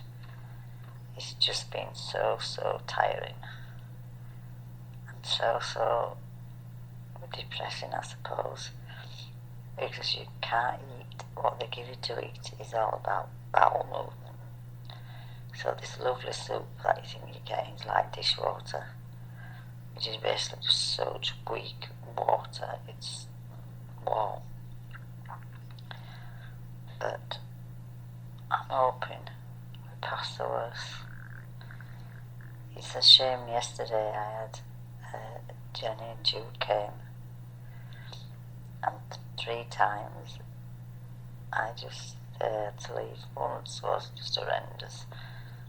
It just even came up to my dressings on my groin, which is where the harm's growing, so I really can do without that. Even went down to the bandages on my leg. But we're hoping that, I'm hoping that today it's going to bring a change. It can't continue. Also, I feel quite positive that I might even be changing and going to plastics. I feel I need to go there just so they can deal with this hand, and maybe towards the end of this week they will cut the skin out for the hand, and I can maybe sit up and move more. It is difficult. It's difficult just having people clean you all the time. It's difficult just not being able to eat, really, when you know that you have to. But it seems to be normal to them. Just a lot of hard work for the girls. So the obsession of pool is definitely well and truly alive in hospitals. I was trying to think of a way of getting around it. Why couldn't we just have an irrigation man come round? Just a colonial irrigation man come round, clean everybody out, and have it done with. But no, maybe that's my new invention. Setting up irrigation of pool in hospital. It was so nice to see Jenny and Jude, their smiling faces, and also I was lucky that Pam Robin called just before, for a good hour and a half really, no many disturbances, no poor rivals, and we could have a good chat. We're on the way up to the ferry, St Malo, so they're going back. I feel disappointed I haven't really seen them, but I'm sure they need to go back just for a rest. I can't really start to thank them for what they've done. They've just been so unbelievable. I suppose my next thoughts are, my tummy's just starting now, maybe it's the water or the two sweets. So if I cut this short, you know why. But I'm trying to think if there's anything else I've missed out from intensive. I think in intensive it's just probably hard to remember because of the condition you're in when you're in there. And I think it's just, if I remember things, I will just add things. But I'm now in trauma. Sorry, I spoke too soon. I think my stomach's turning over. But I'll continue all the same, just I'm in trauma. Oh, I'm so tired. I remember living intensive and noticing that I was out in the wide world. I was exposed to the bugs, the viruses, and anything else that lives out here. It wasn't a long journey, and we came into room number 56. Totally different. Not but clean, but not clinically clean. And I've been here ever since, so that was on Tuesday, and on the Wednesday I went out on the block for my left leg, 4 metatarsals being pinned. Fortunately the big toe seems to be good. I'm sure I'm going to have dramas when they take the pins out, actually putting my foot down. But up to now, that leg, I think, is workable. The left leg is still struggling-ish. 2 reasons really. 1, because my groin growth is above that leg, so I don't want to force that. 2, because there's lots of stitches around the kneecap where they put my dancing pole into the femur. And also I've got a broken ankle which is pinned, so that leg will cause no end of challenges. But I'm not worried too much because I can't push it too much until all the stitches are out and it's healed, and see what happens with my groin. I get the physio now, she's lovely. She just moves the legs. But it's a start. I'm just hoping I feel like better today than I have done for days, in the hope that I'll be moving, just so that I know that things will be progressing. There are such lovely staff here and do such hard work, but I need to move on. I need to feel to be moving forward, and also so that they can really concentrate on my arm. The legs, nobody seems too worried about the legs. So, and my hand with the plating was x-rayed a few days ago. Don't know the result of that, but the poor things having to be used anyway. So all in all, things are not bad. If I'd have recorded this a few days ago, a few hours ago, I'd have felt differently. when the poo arrives, it makes you feel so bad, so very bad. But as long as the colon and I have no problems, progresses and gets back working, I have to just put up with the horrendous time that I've had. I also will talk about the rest of this week's visitors. So it's yesterday, which was Tuesday, I got Pat and Robin, Jenny and Jude. And Monday, I got Mark, Abby and Rob came, mainly to start some paperwork and to have a bit of a meeting with the doctor. It was a simple meeting. I think he just wanted to make sure I understood what was going to happen, which I did anyway. But he wanted somebody French here and an interpreter, alias Ali, to make sure. So they trailed over. It was great to see them. Mark and Rob were out a little bit of the time, just doing paperworky stuff. The boys seem good. Harvey may have got an apprenticeship at Leon d'Or. He's going for a trial period next week when he goes back to school. And I think it's good for him, but he's got to just not, if he doesn't like it, he's got to just say, I know it's a good opportunity, but he's got to not feel obliged. He's such a pleasing child. He's not got to feel obliged that he has to take the apprenticeship, because it's 2 years. It'll be 2 years really hard labour. Elliot's just still smiling self.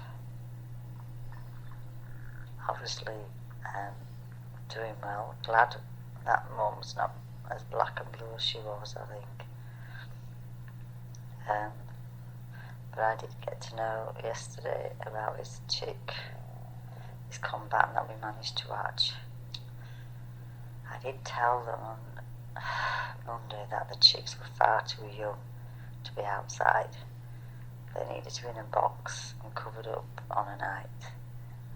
And so I think it's died. There's a couple died. Now I think they bring them in, but what can you do? I think things are working okay back at the ranch, although I don't know how Rob will get on now.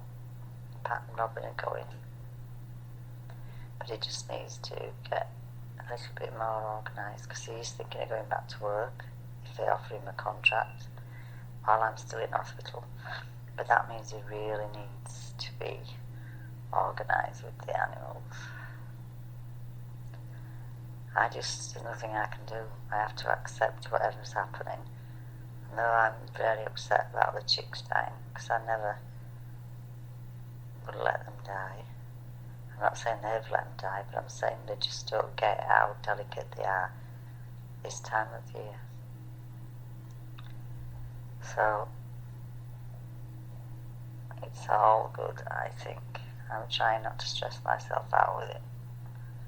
Pat did tell me that I had to give Rob some slack, but she says that every time she sees me, so I don't know what she means. All I'm saying is that I'm not putting him under any pressure at all. I'm just a very big doer. Rob's a very hard worker and a doer, but I just do it there and then and get it done. Rob tends to just have to think about things a little bit, which is the difference, I suppose. I can't believe how good it was to see Pat and Robin. They both look well, despite having to be dropped in this chaos.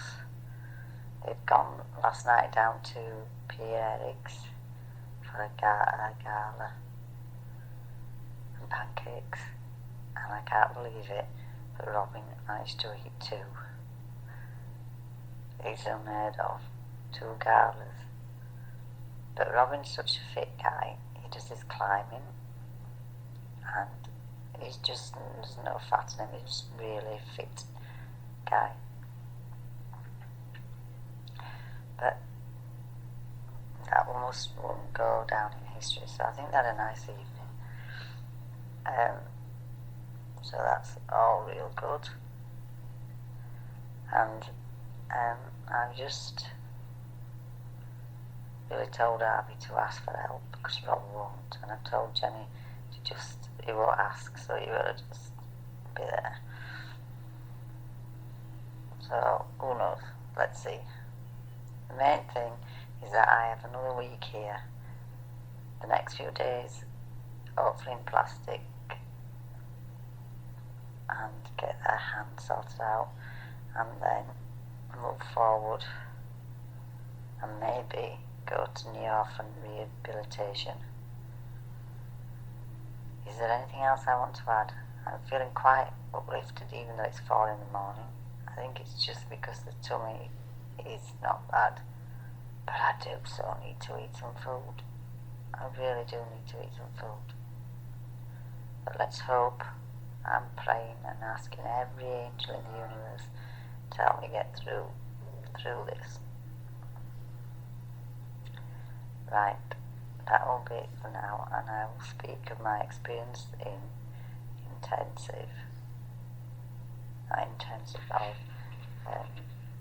this place, which is orthopedic stroke trauma soon.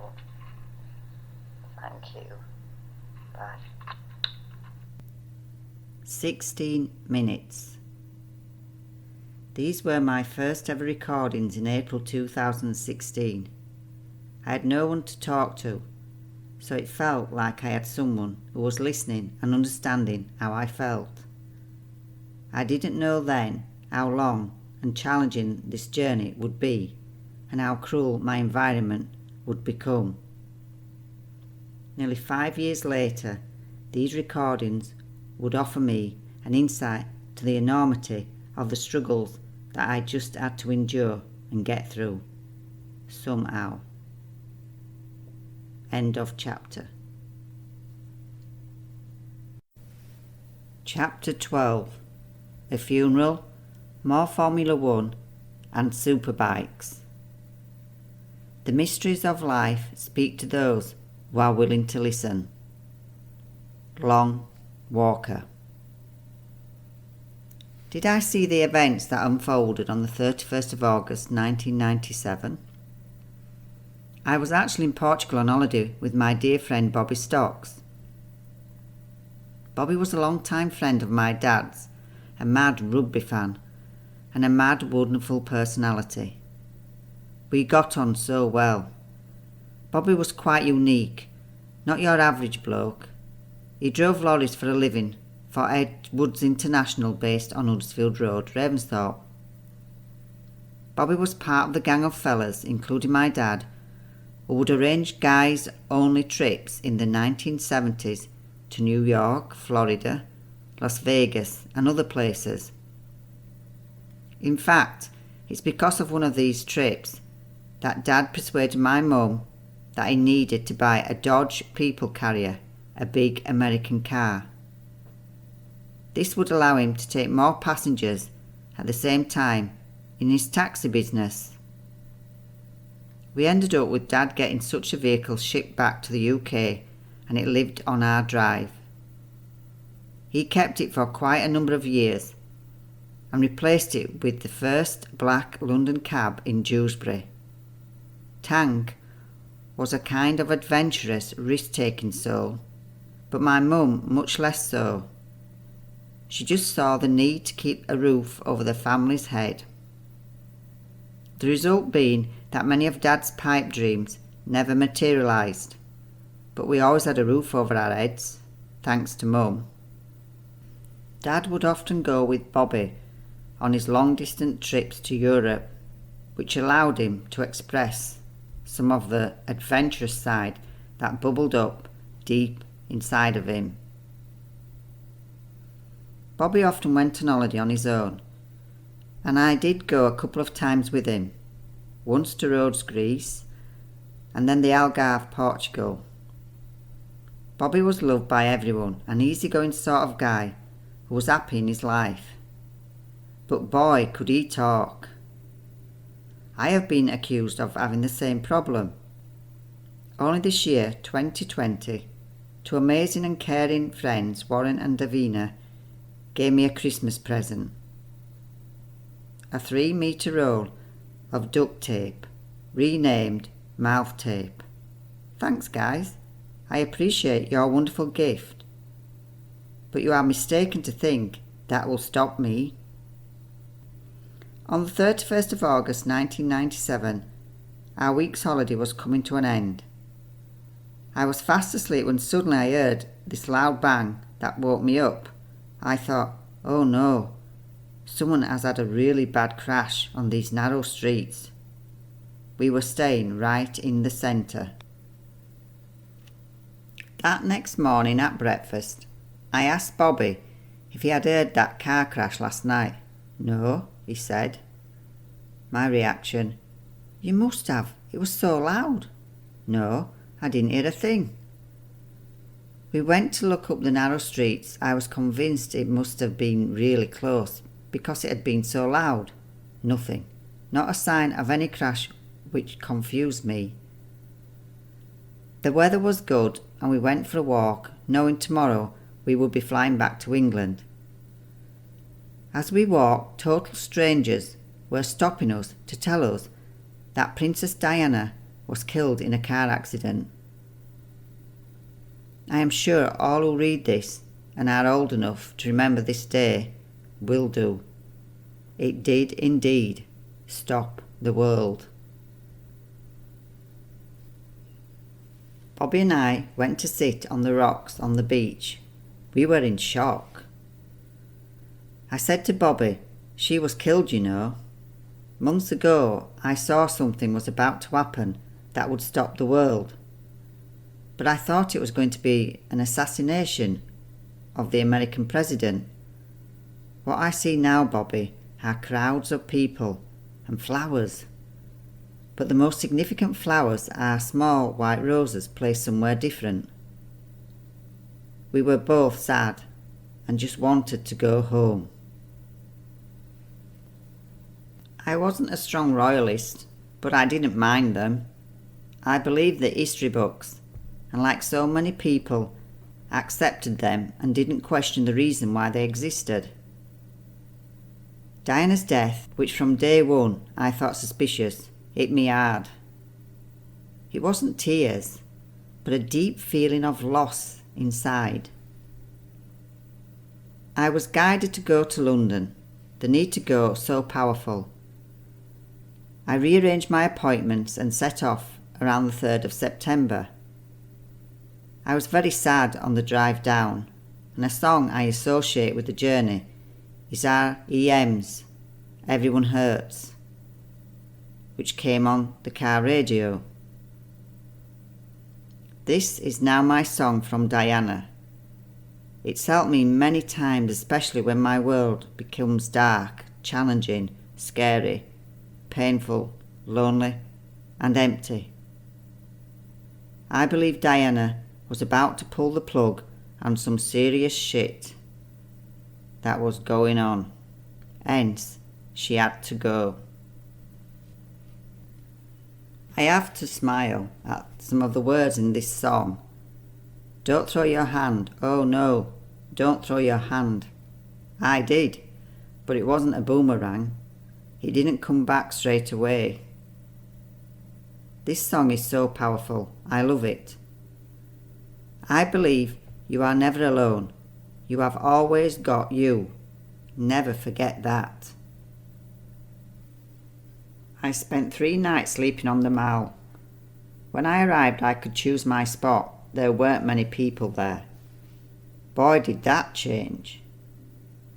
Charities were there on the second day, giving out blankets and hot drinks. Even Arabs came and were handing things out, but they weren't as friendly as some of the other people giving out things. Portable toilets were being placed all over and the traffic was stopped. I got myself quite organised with cardboard and a plastic bread tray, which I slept on, because of course it rained. I went to watch her coffin arrive on the Friday night. People were queuing to sign the book of remembrance, but I didn't sign it. The number of flowers and the perfume they gave off was indescribable. The whole atmosphere was something I will never experience again. There was this powerful, uplifting energy, sadness, but peace all at the same time. It felt to be this amazing, healthy energy that was also delivering a message to the soul of humanity. Very, very powerful. And it also made every single person the same. People in pinstripe suits carrying flowers. No class division. It was a oneness, a wholeness, a kindness and an acceptance that every single person had a right to be there. No first class or second class. Just one united class for a moment in time in a divided world. Also, in the 1990s, I would find myself in another paddock, but this time it involved 2 tyres and the likes of Jamie Whittam, a fellow Yorkshireman walking around with that beautiful Yorkshire accent. Jamie did come to my clinic for a treatment for his lower back. Having felt the weight of a superbike, I just don't know how they move it so gracefully and took it so low on the track.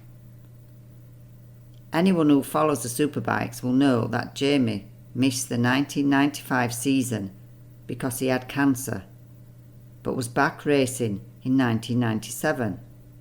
Now that's inspiration for anyone.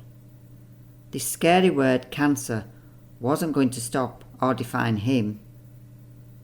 Jamie had his dreams to fulfill. Amazing. What a guy. I didn't go to a lot of the biking racing, even though I found the races very exciting. The paddock, I still didn't see any horses, was like a big family coming together every few weeks. I knew Jeanette and Kevin. Jeanette helped the riders if they needed massage or had an injury. Kevin worked on the bikes, both jobs essential. On one occasion, at a race, Jeanette asked if I could take a look at one of the riders who had a groin injury. It was a standard joke while I was working with the rugby players that their groin needed a rub. Little did they know how extremely painful it was to have a groin injury treated. In my early days working with Dewsbury rugby team, one player was trying to tease, embarrass or test me. He told me he had a bad groin strain. I knew he didn't. And asked if I could treat his groin. I truthfully and naively answered, "You will only come once after a groin treatment." His reply, "I'll be happy with that." I quickly learnt that you had to be quick-witted and not easily offended. Then you became one of the lads. So much so that they often let the door shut in my face, not holding it open for a woman. It's just Penny. That was a sign that I had been allowed into their male world. I said I had to learn fast and think on my feet, and so I did. Another attempt to embarrass me in my early days at Dewsbury was after a training night. I was treating someone, and the other lads were going into the sheep dip. They all got into a long bath that to me looked like a sheep dip. One player decided to have some fun and come waltzing in to the area where I was treating players. He had a towel around his waist and a protrusion at the front under his towel. He asked if I had any treatment for this. My reply being, I did, but the problem was I didn't have my magnifying glass with me, so I wouldn't be able to see his problem. All the lads then laughed at him and not me. By the way, it was a coat hanger he had under his towel. After that, I was part of the gang, respected, we had banter, and a genuine band of friendships were made. I thank all the rugby lads wholeheartedly for their kindness and acceptance. Back at the Superbikes, this rider was not part of the Superbikes, but he had to start the last race to win the overall artisans category, and I think it was the last race of that season. I took a look at him. It was bad. The minimum I thought he had done was torn some of his adductors or abductor muscles. At worst, he had totally ripped them off the bone. He was in a lot of pain, but he was desperate to start the race so he could take the title. I told him and Jeanette that it wasn't looking good, and if he could even get on the bike, he risked making this injury far worse. The decision laid with the rider, Jeanette and the team, but whatever the decision, I would help in any way I could. I did work on his leg to try and relax the whole of his leg, reducing as much of the muscle spasm, increasing the blood flow, and helping him from a psychological aspect, because I knew by the rider's face he was going to start the race, whatever it took. It took a lot. Jeanette and I decided we had to strap the thigh up to give it some support, and then somehow get him on his bike. We made it quite clear that he just starts the race. He didn't even have to finish it to win the season, but then he had to promise to go straight to casualty. Okay, I will. Nobody could know about his injury, or he wouldn't have been allowed to race. The garage shutters came down just before the race, so he could be literally lifted onto his bike. Once on the bike, with his adrenaline and the fact that he was not actually weight bearing, he was comfortable in a painful sort of way, and stable. We all watched from the track with tension, willingness and prayers. I think every one of us was on that bike with him. Once I saw him sat on his bike, I knew he would be okay, and after all, he promised to stop after completing the first lap. I should have known better from experience. Just like Neil Kelly not staying down on the rugby pitch after each tackle with a broken arm, this guy was not going to just do one lap. He finished his race and got his victory once he had been secretly lifted back off his bike. I learnt later that he did end up having an operation.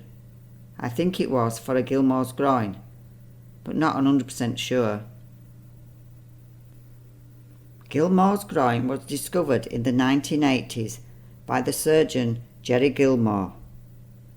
I was fortunate to go to a lecture by this surgeon in the 80s, organised by the Society of Sports Therapy, with a colleague and a dear friend, James Brigg, who I knew from the Northern Institute of Massage in Blackpool, who was involved with this society. The founder of this society being Graham Smith. James was a teacher before changing his careers to sports therapist and later osteopath. A very knowledgeable man and very academic. James eventually lectured at both the Northern College and the Society of Sports Therapy. He wrote several books. His first one, Sports Therapy, Theatrical and Practical Thoughts and Considerations, which he kindly gave me a signed copy of. We were both lucky enough to attend this lecture of Gilmore's. In the early days before James' lecturing and book writing took up all his time, along with his busy clinic, we would see each other on the courses that we attended. He was sportive, a runner, and loved his football. He got an opportunity to go on a tour down under with a local amateur side from Lancashire, a rugby league team. He asked if he could come and watch some of the rugby games that I was working at to gain hands-on experience and soak up the general atmosphere. At the time I was at Bramley, and I was happy for him to be there. The rugby tour was successful, and Jim had a great and wonderful experience. The nearest I got to such a trip was being reserve physio for a Bala tour of Fiji. I got to hear later that the tour was difficult because a lot of the team and staff went down with food poisoning. So that wouldn't have been a pleasant tour. I remember Paul Shuttleworth, while playing at Dewsbury, got a groin injury, and I am almost certain he had a Gilmore's groin, and he had to have the Gilmore's groin operation. It may well have been Gilmore who operated on him, for it was not widely understood or recognised in the late 1980s. Another attempt to assist one of my patient's injuries involved a piece of gym equipment and a journey to Oxford. Remember Rob Tyers, the pump attendant from Formula 1? Well, it was difficult for him to get consistent treatment on his knee due to his crazy working hours and consistent world travelling. I came up with an idea when Kay and Dembo were investing in a new leg extension machine made by a local lad, Martin Stables. The old machine was up for grabs, and I thought Rob could at least be able to build up his quads and legs to make them stronger, and therefore taking some of the pressure off his injured knee. I contacted Rob, and he was up for it, and I thought and hoped that maybe Martin would deliver it and set it up for him. Martin said he would help. He was an F1 fan, but he was the sort of bloke who would have helped anyway. Martin is a very talented and clever workman. His equipment amazing. Check out his machines. The link is in the appendix. The date was set, and off we went in Martin's van to Oxfordshire. Rob was grateful and so pleased. He showed us around the Williams workplace, and Martin got to sit in the racing car. He was very happy, so much so that 20 odd years later, when I went to visit Martin and his wife Julie at their workplace in Barnsley, the first thing he showed me was the picture on his wall of him sat in the Formula 1 car. Awesome. So glad you got to experience that, Martin. In 1997, another adventure occurred. I had caught the Formula 1 bug and wanted to see other racetracks in different locations, which usually meant different countries.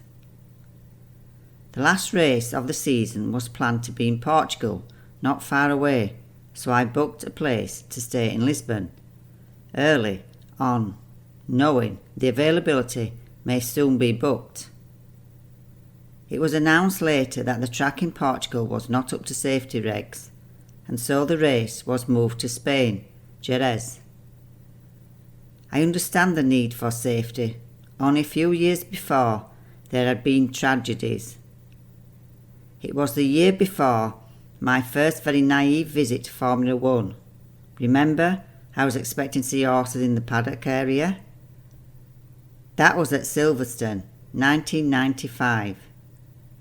The year before, in 1994, at San Marino Grand Prix in Imola, Italy, an extremely bad weekend unfolded. The first tragedy was on the 30th of April, not even during the race, but during the previous day's qualifying sessions for the race, when Roland Rattensberg was killed. However, the crash Ruben Barrichello had the day before Rattensberg's fatal crash, when Dr. Sid Watkins told Barrichello that he lost him and he died for 6 minutes. He was, the next day, thankfully, walking around at the Imola track. Probably the most documented death on this weekend was on the 1st of May, the day after the tragic loss of Rattensberg. It was Ayrton Senna's crashing into a concrete barrier while he was leading the 1994 San Marino Grand Prix Imola. Schumacher won this race, his first victory in Formula One. Senna was with the Williams team, Rob's team. He was the pump attendant that would have given Senna's car its fuel. I didn't meet Rob until the following year, knew nothing about Formula One, so had no clue that these tragedies had happened. As I got to understand the sport more, I would ask questions, one being about the personalities of some of the drivers. That's the only time I heard Rob mention Ayrton Senna. The pain was still raw, but it was obvious that this man was given a lot of respect from Rob, and his loss was deeply felt at Williams. We spend so much time in our lives wasting it, yet it can go within minutes. It seems we put so much of our precious time into negative thinking, fear-filled behaviour and ego-driven actions, at the expense of feeling love of oneself and others, contentment, internal harmony and peace. We need to break from these negative, time-wasting energies. Talking of these crashes makes me think it's down to some extraordinary force of fate that decides the outcome. Think of John Davis, the Dewsbury rugby player who died in 1969. Rattensberg, Senna dying, but Barrichello was spared at Imola in 1994. Princess Diana, Dodie, Henri Paul, but Trevor Rees Jones spared 1997. Me spared in 2016. What or who makes that decision? Is spared? Then what task are you then given? What mission must you perform, and for what purpose? I know if I hadn't have had my accident, I probably wouldn't be writing this book. It would seem the purpose of Rattensberger and Senna's death was to prevent other deaths on the racing track. The whole safety issues being reviewed and improved. I don't think there are any concrete walls left exposed on the racing tracks anymore. It's the same after the Hillsborough disaster. Changes were made to prevent the same tragedy happening again. Do tragedies and accidents have to happen in order to highlight, expose, and to change environments and situations? Do some survive these tragic events to expose, improve, and prevent the same mistakes being made to others? Becoming the voice, the word, that is the spotlight that must be shone brightly if there is any hope of changes being made. As I said, I booked my accommodation in Portugal early, and a refund wasn't possible. I am therefore in Lisbon with my friend Jeanette and the Formula One races in Spain. Not one to be defeated, it was decided that a few days in Lisbon, a nice city, the rooms were already paid for. We could then fly down to the Algarve Faro airport and hire a car, Faro not that far from Seville, Spain, and drive to get to the racing. I am not sure if it was because of ticket availability or the time it would take us to drive there, but getting to the actual race was going to be difficult. So plan B. Okay, we can't get to the race, so we will just go to the party after the race. I asked Rob to let me know where the party would be, and I will try and get some accommodation nearby. The party was at the yacht club, and our hotel within walking distance to the place of the party. Great, sorted. Rob said he would put us on the guest list. Wonderful. There were several famous people staying in the same hotel. I didn't recognise most of them. One person was the actor who played James Bond, Pierce Brosnan. I think most of them must have been to the race. I suppose James Bond, action and fast cars, fits in with Formula 1. We approached the door to the entrance for the Formula 1 party. I gave my name. I was on the list, so no problem. The guy said, "You are not on the list." I said, "I am. Robert Tyers put us on it." "No, you aren't on the list." "Look, I have come all this way. Why would I do that if I didn't think I was on the list? And how did I know to come here if I didn't have a contact within the Formula 1? The guy behind said, "You can come in as my guest." I said, "No, Rob promised to put me on the list. I want to see him. He is with the Williams team." The guy then let us in. I found Rob sat down. He had damaged his knee again and was in some pain, but was happy because their driver, Villeneuve, had won the race and the championship. After the famous hit by Schumacher, and then Schumacher no longer in the race, Villeneuve only had to finish in the top 6 to win the 1997 title, with 22 laps still to go.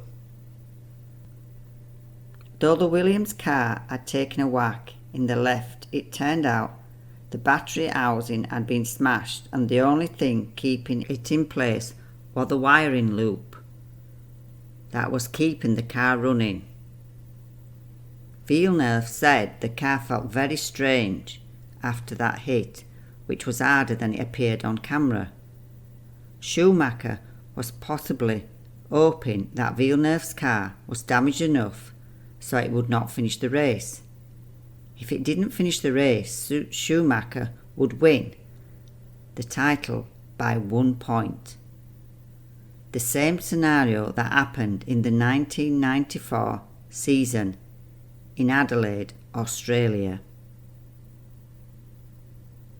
Villeneuve managed to finish the race and won the 1997 championship.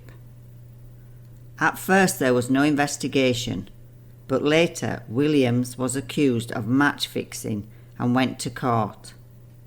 Schumacher accusing Villeneuve as using him as a brake and denying any wrongdoing.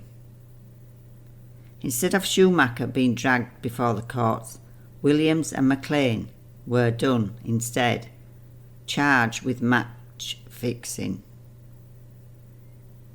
It was thrown out of court and the courts felt it essential to investigate lap 48 and the collision.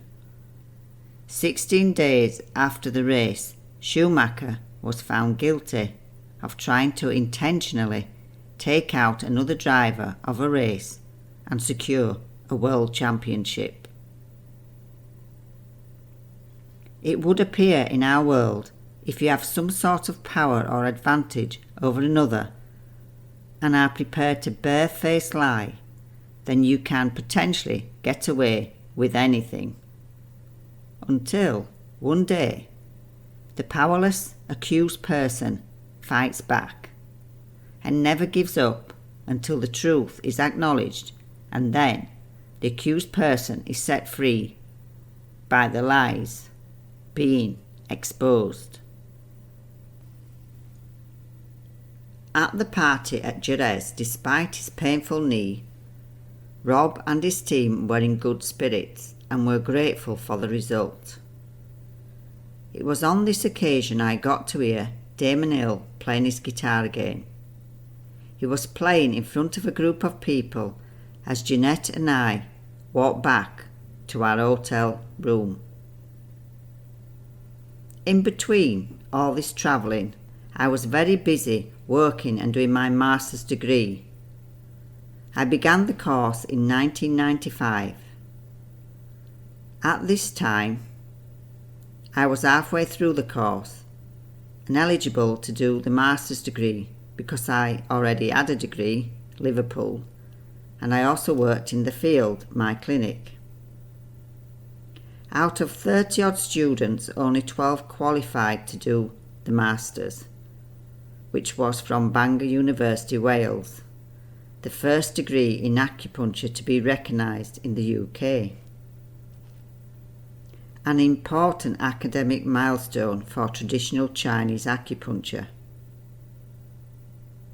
Around this time, 1998, I began a course at Shenzhen College, Manchester, with Shu Lang Tang.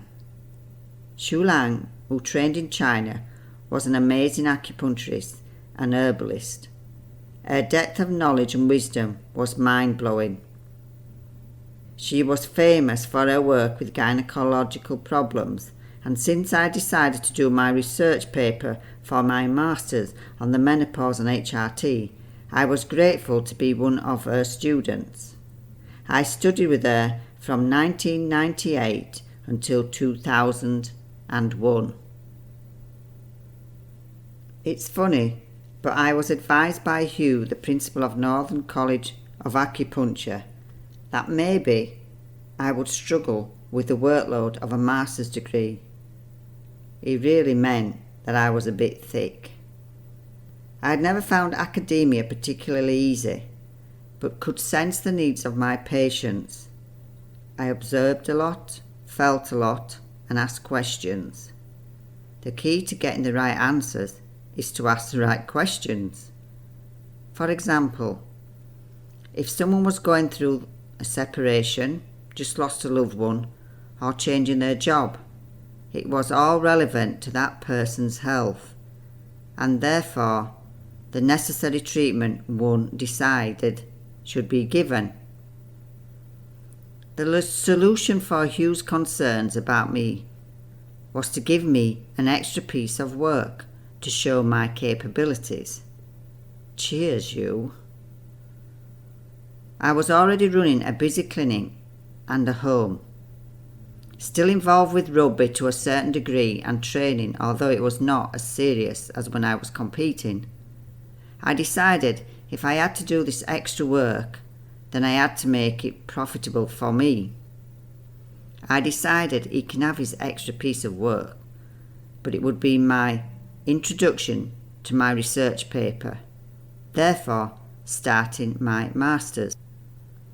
Over the course for the masters, out of the 12 people able to do it, some deferred it for another year, the main excuse being they didn't have time. In the end, it was down to 8 who finally did the master's degree. I was one of these 8. It may sound like sheer madness that in the middle of all this, that I would take off for a few weeks. I had all the research information collected. I just needed to put it all together and present it to my tutor at the start of 1999. In 1998, I set off on my trip. It was October the 27th when I set off to Tokyo, Japan. End of chapter.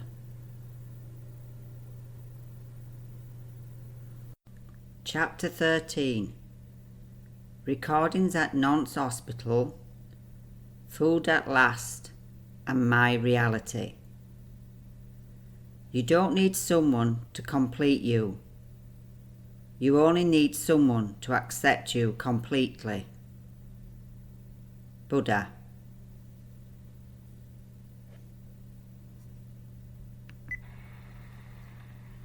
Well, it's still the 20th. It's about 8 o'clock at night. The girls have been in to do their last arranging of the bed and moving me, shut the shutters, and now, hopefully, bladder permitting, that should be it till morning. Last night was quite difficult for me. After I finished taping, I listened to the radio, which Pat and Robin got me yesterday, and it was good to have the company. But the record came on from RAM.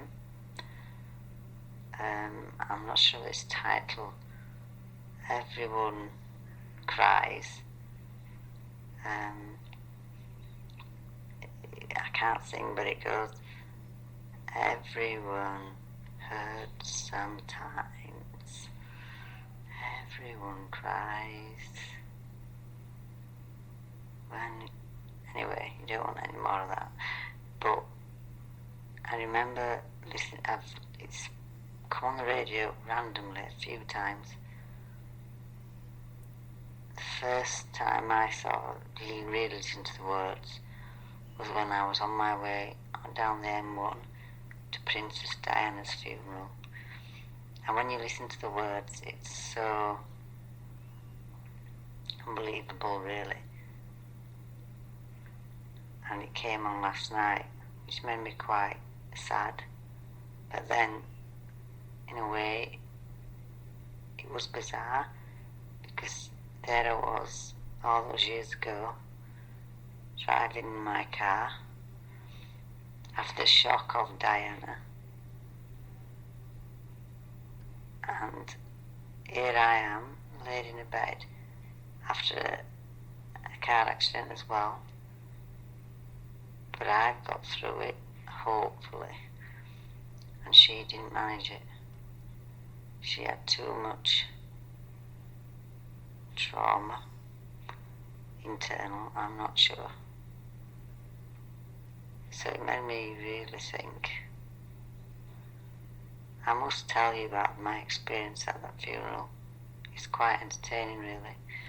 But before that, I must tell you, a few days before I was on holiday in Portugal, and I remember the night of the accident, Diana's accident, absolutely being woke up so suddenly with the noise of a bad crash. I turned to my friend, dear Bobby, who's now passed, bless him. I said, did you hear that? But he said, I heard nothing.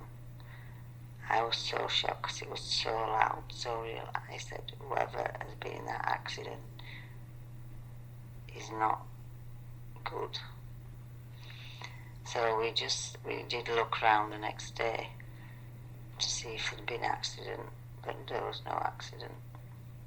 But people then started telling us, even in Portugal, of the news of Diana. It was such a shock. But what was even more weird is many months ago, before the funeral, people who I used to treat, or people I used to sort of pass messages on to them. And they, one or two used to say, well, what's your predictions? The only prediction I could find was that there would be a death that would stop the world, that would just stop everything still. I sort of assumed it was some sort of American president assassination. But when I realised it was Dinah's death, because it did really stop the world. Everywhere was in shock. And I remember going down to the funeral. Everybody thought I was crazy, but I just had to go. There was something telling me to go. I was very ill prepared for sleeping on the streets, but I was one of the first there, and I looked for my position. I went to the cathedral and just thought, no, that's probably not a good place. And then I went back to the bottom of the mall and settled myself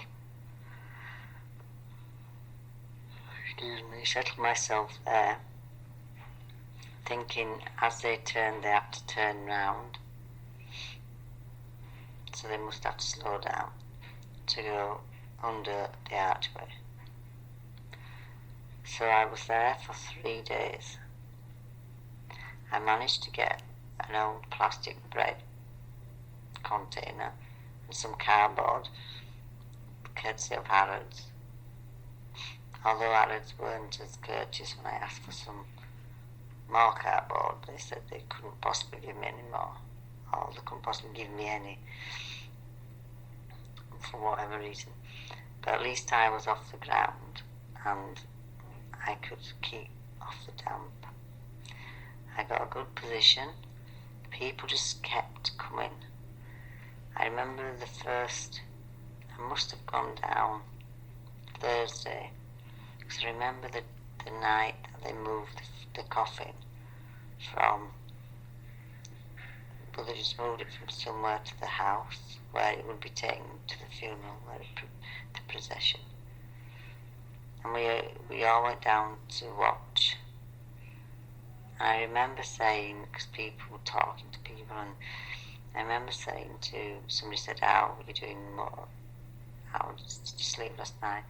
And I remember saying, ugh, I didn't sleep very well at all. I've got these two nutcases next to me. So she's got a bit of a bad eye and quite a high club foot, but they do nothing but argue all day and all night. I said, I got very little sleep. I said, they're doing me head in.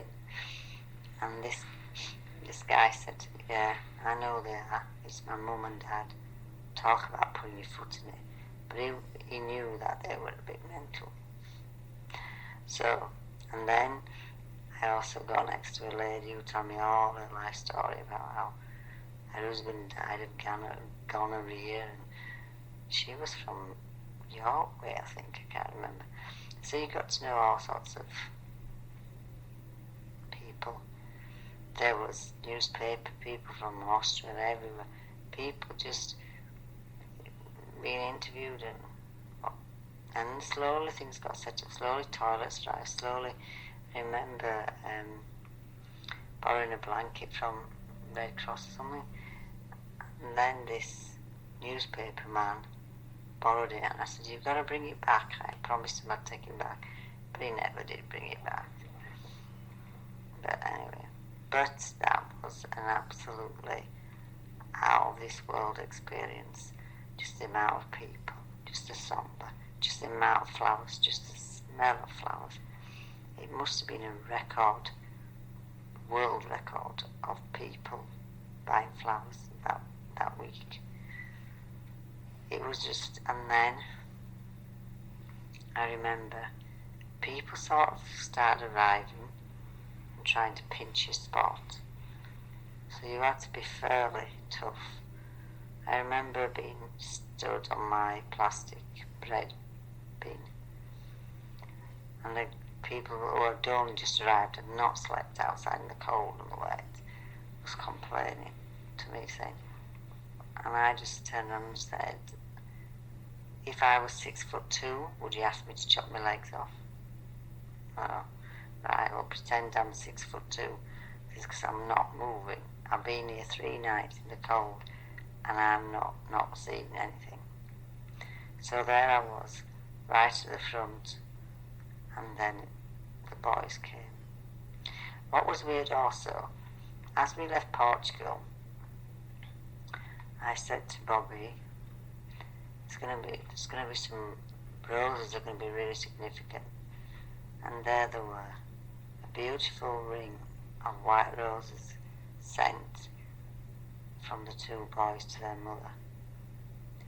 So last night I got fairly upset because when you think about it, the boys, although they are younger than my two boys, at least I've got Rob and the two boys to still have time with, and still be with, be it that they might find me narky or difficult at times. But Diana didn't have that. Her poor boys was motherless. So that gave me courage to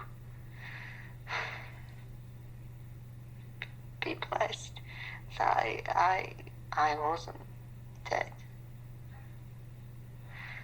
That I could have some time helping Abby and Elliot, being with Rob, and just being grateful because I think I was so close to not being here. And so that gave me strength, though it was upsetting. And it made me realise that life can go on. Poor Diana didn't have the choice. I still, in my heart, think it was organised, although they'll never prove that. But it's just nice to see our boys have grown up. Because when I saw them marching down the mall, there wasn't a tear not in anybody's eye, even the police officers that were stood down the mall. Everybody had. It was such a somber time. And when her brother made the speech, we all clapped and clapped and clapped and could not stop clapping. All I can say is that experience I will never ever experience again. It was so out of this world. But anyway, I'm now going to talk about today. So having had a bit of a somber night and feeling sad, but grateful at the same time, one of the nice, most of them are nice nurses, but one of the friendly nurses came and said, "Was I alright?" Well, I wasn't really alright because I think I was hungry and it was near breakfast time and I thought they're gonna give me all that stuff that they've been giving me and I just know I need food. I don't need constipation powder and pills and soup like dishwater. So I said to her, please, can I just have some kiwi fruit? Can I just have fruit? And some maybe biscuits. Oh, and she gave me 2 kiwi fruits, 2 biscuits. It was a feast. It was so nice. I just know I need to eat. I don't need medication. I need to eat.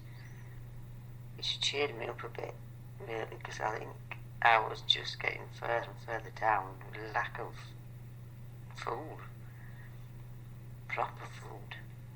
And then at dinner time, I ate a big plate full of beans, we call runner beans, they call them haricot, and I put the butter on and melted it in, and again some kiwi. And tonight I've had another dish full of vegetables and a pear, and so far I have had one visit, but it's not as liquid. It's getting there. I feel it's getting there. They did offer me or try some more of that powder stuff, and I just said, please let me just use food. Just let me use food. But today the doctor's been, well, I think he's the doctor who I've seen quite a bit, who seems to organise people's stay in hospital. He's not the plastic surgeon, but he visits me quite often to inform me that I will be moving tomorrow. Thank goodness, it means progress. So I don't know when the operation will be, but at least we're moving tomorrow. So if I can get the same breakfast without any more stuff or bowels, I'm sure that's what's killed me off. I am just not used to medication, and they gave me so much, I think. And besides that, I don't know where it's come from. I think I could have filled the tanker myself. So if my idea ever comes off of irrigation of the bowels, they'd have to have plenty of room in the tank if mine's anything to go by. But there you go. What else am I saying? Right. I still think there's things I've missed from intensive. But all I can say about intensive is it's so hard. It's so intense. You're at your worst. You're either going to live or die in intensive. I did see a couple of covered electronic funeral chairs go out. In the end of it all, I think I probably can't really remember the intensity. All I can remember is while I was going through it, I just had asked for a lot of help, and I got a lot of people around me. They wouldn't show their faces, but I felt surrounded by people. They'd just sit at the side of me or just be around. Amazing, really. And more often than not, I weren't even in the room. And people say it's the drugs, but I honestly think it could be something beyond our comprehension. If you believe in the spirits and the angels and God and everything else, then I did ask them to come and take care of me. And I think they, on various occasions, came and took me for a trip, because I was often in a barn or in a wood or just travelling around. And then, not in any sort of crazy way, but just travelling around, going places, seeing people. And I didn't feel spaced out, I didn't feel drugged up. I just felt as if I was being taken places. Out-of-body experience, I don't know what you call it. We were off doing things all the time, that week in intensive care. So, this is probably my last night in room number 56, trauma. The girls have been brilliant. Even though there's just been a couple of girls that have stressed me a little bit, I think it's been amazing what they do. They do long hours and have a lot of mess to clean up, which they do so well. I am sort of relieved to be going, because it means I'm going to the next stage. I also am glad that I've got to this stage, because it's a long time to be in this position. The physio comes to me. I think we'll be alright, depending on how the ankle and the foot are. Everything's going to be re-x-rayed. The way I feel, unless it changes during the night, all the food I've eaten today has stayed in my intestines. So the haricot there and everything else with the fibre and that hopefully will be helping the intestines to heal. That is such a positive thing. I probably will, not much more to say here except they've been really good. I have been here, so let me think what we're on. It's Tuesday. We're now on a Wednesday, the 20th. So yes, a week. I've been here a week. I have been blessed with visitors.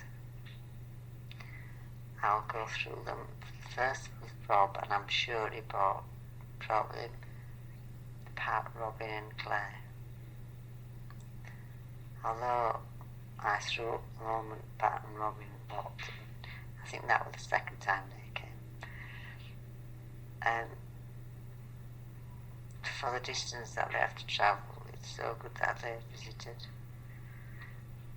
Then Rob and the boys came, which was good. I really don't know what my face looked like. I think it was quite badly bruised. They keep saying I've still got a black eye, and that's ages after. I remember Elliot saying, "Whoa," when he arrived. So maybe that meant I was quite black and blue. I suppose I would have to be really. The visit by the boys was good. I think it put their mind at rest because Robert probably mentioned to them that sometimes people aren't the same after accidents. But it was good. A good visit. And Mark came too. Dear Mark. He kept having to leave the room. I think he got a bit upset. But I think he was happy that I were alright. And he's seen a lot. He's been a Pompier. He's seen a lot. And funny enough, so is Robin. He's been in the fire brigade too.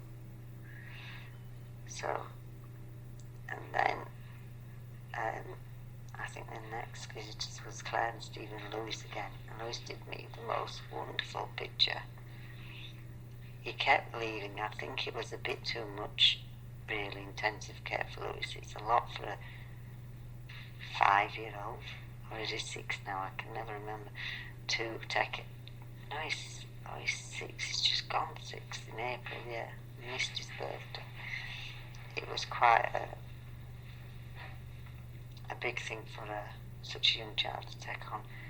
But he did me this wonderful picture, and I've asked Rob to take all the cards and photos back, mainly so they don't get damaged or lost, really. And we had a good chat. They're just, again, brilliant people. So one day I'll chat to them and see what happened at their end. Because I don't know if it was a matter of, is she going to live or isn't she going to live? So I'm not sure. But it must have been stressful because I know Claire and Stephen came to the hospital while Rob stayed at home with all the boys. I think he probably wanted it that way because if there was the end, I think he wanted they wanted to tell the boys and wake up with them. But then we had visits, so on. I can't remember the days, but I had a visit from Mel and Sheila. Poor Mel was in tears. Sheila's such a card, she's brilliant. And we had a good chat, which I think cheered them up. I think I'd start with the week of Val's then. It might have just started, because I didn't get interrupted.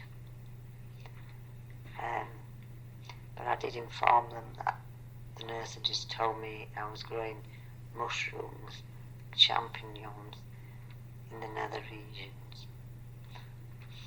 So whatever I told them, I can't remember exactly what I told them, is But Mel said, well, they do grow in dark, damp places. It's just probably with having the catheter and just being in the hot room and intensive care and everything else. It's probably just, I can't remember what it's called now. But they don't seem worried. I think it's got, but they entertained me that. I said, what is it? And they said, champignon. So it's now, I said to them, I was growing mushrooms, which is not really, it's just a fungus, cystitis, whatever thing. It was good to see them. And she cancelled her birthday. Oh, she said she's going to have a party later when I'm out. Oh, so her birthday was the Saturday after. And she said she just couldn't do the party, which is so sweet of her. But she said she'll do it after. Then, obviously, I got a visit from Michelle and Eric. They were on their way to go back to London to pick Audrey up. I was quite ill with poo, and they did have to experience it. But they stayed a good while, but I had to obviously leave to get the ferry. And that was nice to see them. I think they just basically said to Rob, use their second car whenever he wants. But now that he's got Annie's car, he should be okay. So that was brilliant to see. Who else they visited? Then the boys and Mark and Rob revisited. And we had the meeting with the doctor and the paperwork was sorted out. And the boys seem good because they're on school holidays as well. And then I had Pam and Robin again, and which on their way to the ferry of St Malo. It's so good, really. I can't really describe that. And then we had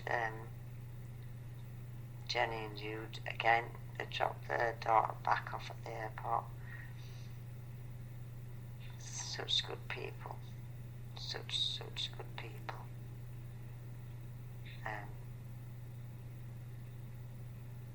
I don't know. Blessed, really. Blessed.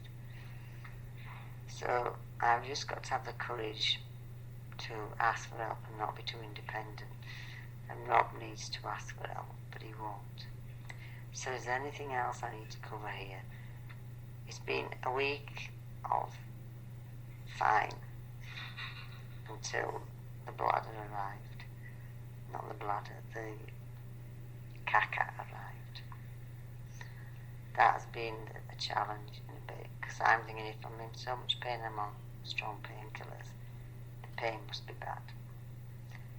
So hopefully, touch wood, I've had 3 pieces of food today, and it's all calm. I wish they would have just listened to me first of all. I didn't want yogurt or things like that. I just wanted food, fruit and vegetables, just fruit and vegetables, just what I'm used to, not processed stuff. Right, so now I'm going to try and sleep. It's about 9 o'clock. I am tired, but at the present time I feel quite balanced and okay. It's probably because I've had food, and we'll see what the next stage brings. I'll try not to get too emotional with all the people that are helping and have helped, and we can't wait to see the boys and Rob again, and maybe I might be in a position to actually give them a hug. First time I were all wired up. The second time I said don't touch me because of the bowels. So one day we'll catch up with them all and get them all hooked. Right, I think that'll be it for now. If there's anything else I remember during the night, I'll just add to it.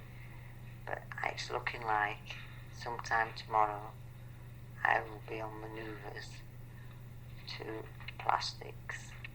Progress. One hopes. Bye for now.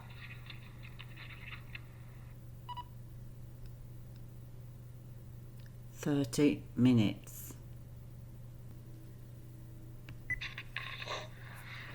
Hello, it's me. It's the 22nd of April. It's a Friday, early hours of the morning. Not a bad night. No problems with the bowels. But yesterday morning was quite difficult. First thing yesterday, I had a problem with the bowels, but it's improved in text if you long for a better description. Very painful, and I can't imagine how painful it actually is because I'm on so many painkillers. And that was fine. The girls arrived and gave me my usual fruit and biscuits. And that was good.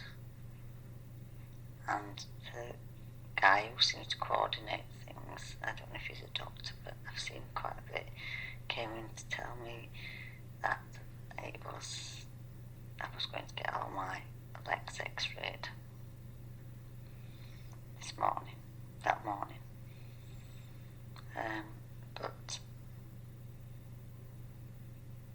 I don't know about plastics. I'm still in trauma, so not in plastics yet. Don't know why. It's probably just availability of beds or whatever reason. But the morning was quite sad for me. Just sad. I don't know why. The young nurse who I got chatting to while she was washing me, who has been to Australia, actually visited Adelaide where we used to live, probably the same time that we were living there. So that was nice to have a chat with her about Australia.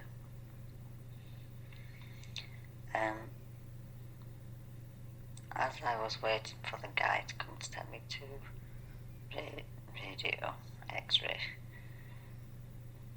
fortunately the bowel movement started again with a vengeance. At the same time, poor Harvey phoned, but she never gave me the phone, so I didn't get to speak to him. The guy had to leave, and then I had to wait for another guy to come.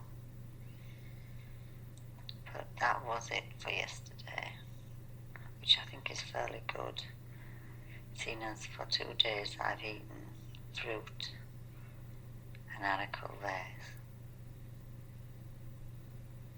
I've had haricot verts for dinner and tea for 2 days running, which is not a problem. I just think it is better to eat rather than to be given medication.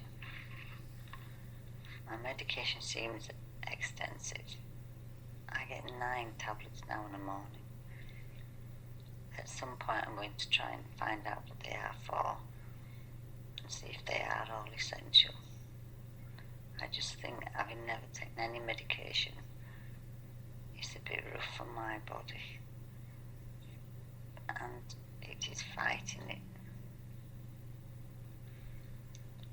But I will see when the time comes. I'll find out and see if any of them can be reduced. After radiology, maybe it was just the trip out to the hospital I sent a bit better. And maybe because as I passed I saw a middle-aged guy sat in his wheelchair. I thought, yeah, he's probably had an accident too. I am so lucky. I am hoping, I haven't tried standing up yet, but I can feel my legs, except the left is a bit numb, but I can feel my legs. So I'm hoping there is no spine damage. To say there isn't, and if so, I'm very, very fortunate. So when I came back, I spent the whole of the afternoon having dinner, having my haricot vert, just looking through a magazine that Jenny brought me. Home, like a home magazine. So the afternoon went quick. I'm looking forward to seeing the boys, Rob, Harvey and Elliot, tomorrow. I've asked them to bring me some kiwis and some ananas or pineapple. I think if I can eat proper fruits, it may keep things moving. Today I hope to be in higher spirits and hope the bladder behaves itself. Well, the bladder is behaving itself, but I hope the bowels behave themselves. This chat is becoming more about a story about bowels, but that's what's happening at the moment. It is very, very obsessive in hospitals. I still do think they should imply a diner rod man. It could be called diner pool, couldn't it? Or it could be Poirot's. I'm sure there is some sort of place there to improve the horrendous time people have with the diarrhea. So, I suppose I really ought to say a little bit about myself. I've not mentioned it, but I am a 52, I think, female, Yorkshire lass, born and bred, with Rob, the wonderful Rob, who's slightly older. He's a Yorkshireman too, which on occasions is frustration because they are very hard-shelled and very soft-scented, so they don't show emotions that well. I am at the moment a little concerned about what he's doing, and when the time's right, we'll get to catch up. I need to check that he's doing fine. Then there's Harvey, 16, just gone 16. He's a lovely boy, turned out to be a tall boy, very, very kind and gentle, very polite, but that's how I expect them to be. He's always, since the age of 8, he's wanted to do chocolate. But in order to do chocolate, you have to do boulangerie and patisserie. He's had a few work experiences. He went to boulangerie, which really put him off. I don't know if it was a good boulangerie or not, but to me, the hours and the commitment is really big. So he said that he's thinking he'd rather do cooking. I said that's fine. And to get an apprenticeship here, you have to find yourself a job, and then you do, I think, 2 weeks working, a week at the college, living in. And you get paid a little bit of something, but it's very hard because you've got the long hours. But then, doing that, if it's not what he wants, he has to let us know. And then there's Elliot. Absolute live wire. Such a card, such a character. He's now 13. He has a love of the outdoors, a love of all the animals, and we are showing bantams. He's such a good kid. He finds school a bit of a, say, challenge, and he'd rather be at home, but then Harvey would as well. But he goes and he doesn't complain so much, and it's so hard for them, having been plumbed back into French school. I don't know, and with Harvey wanting to do chocolatiering, I thought it would be a better chance and a better career if he could at least train in France. So we came back to France. Annotation. Ironically enough, I spent my whole life looking after people, getting them back on the road, and now here I am, the other side of the coin. But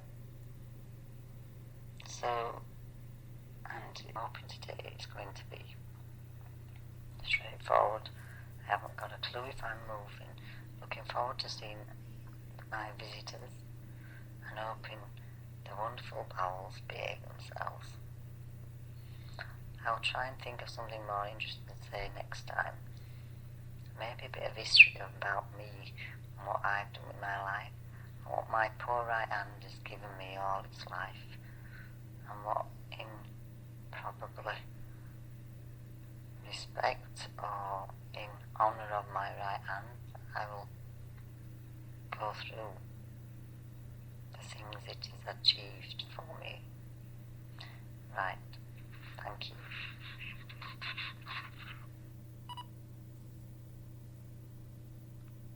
"17 minutes.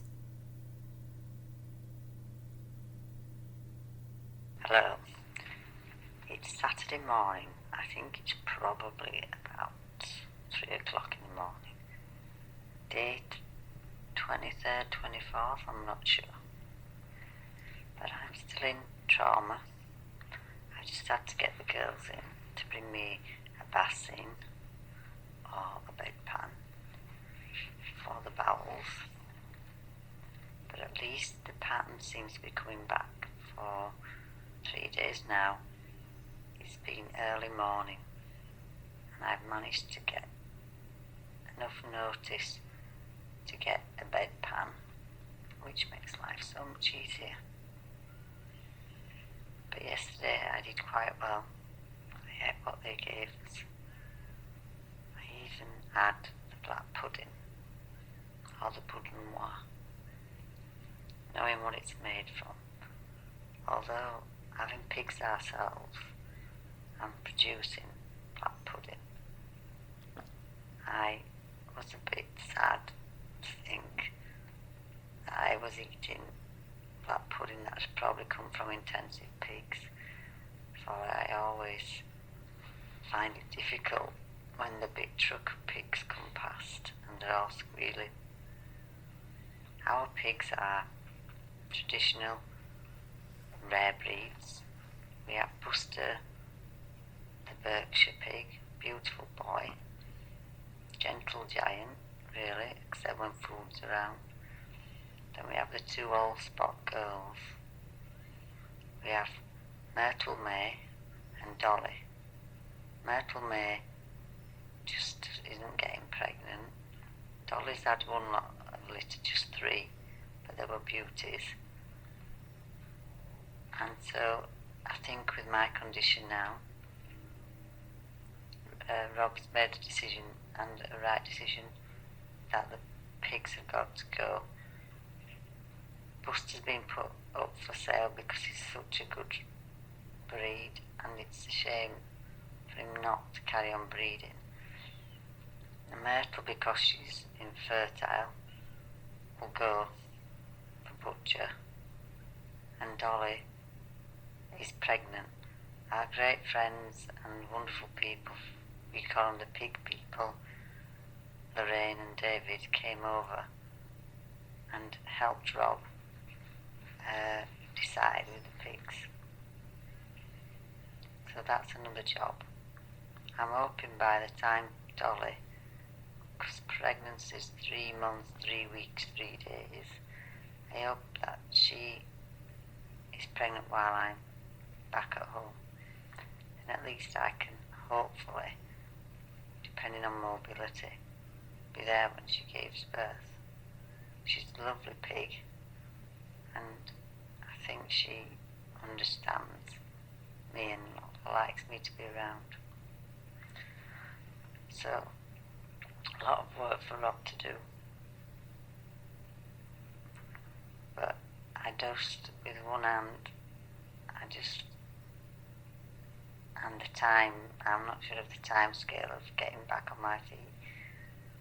It's probably best to reduce, let Dolly have her litter, and then we'll see from there.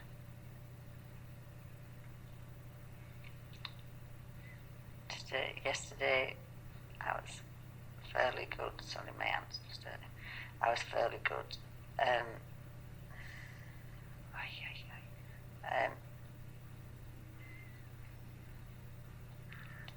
got told by the plastic surgeon came to look at my hand and informed me that it would be a week on Monday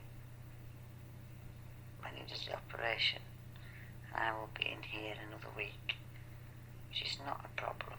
It's just, don't think about it. I got good news. Rob came to see me yesterday. More paperwork to hand in. And he told me that tomorrow, which is today now,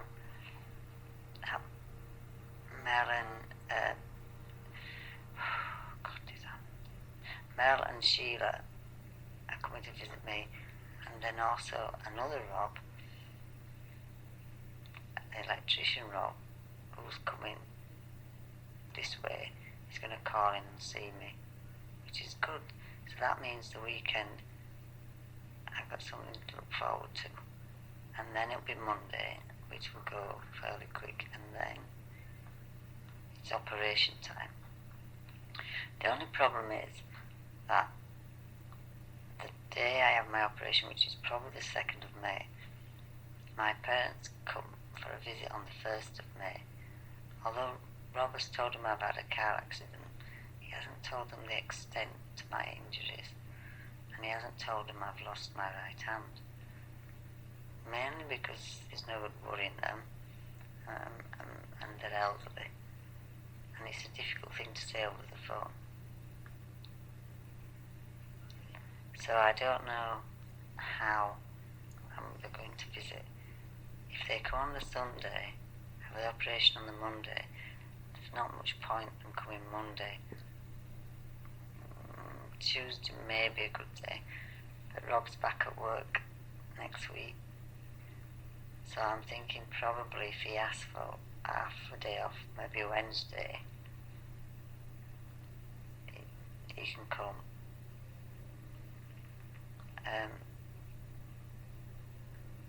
But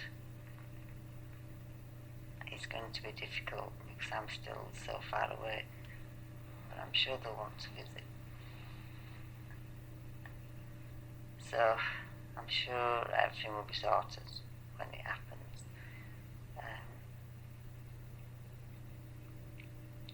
And I think that's about it. Yesterday was not too bad. I'm just really waiting for instructions, trying to behave Rob brought me some more kiwi. I just need to keep eating the fruit and veg and fibre and not having any more medicament for my stomach. I honestly think it will never be the same again.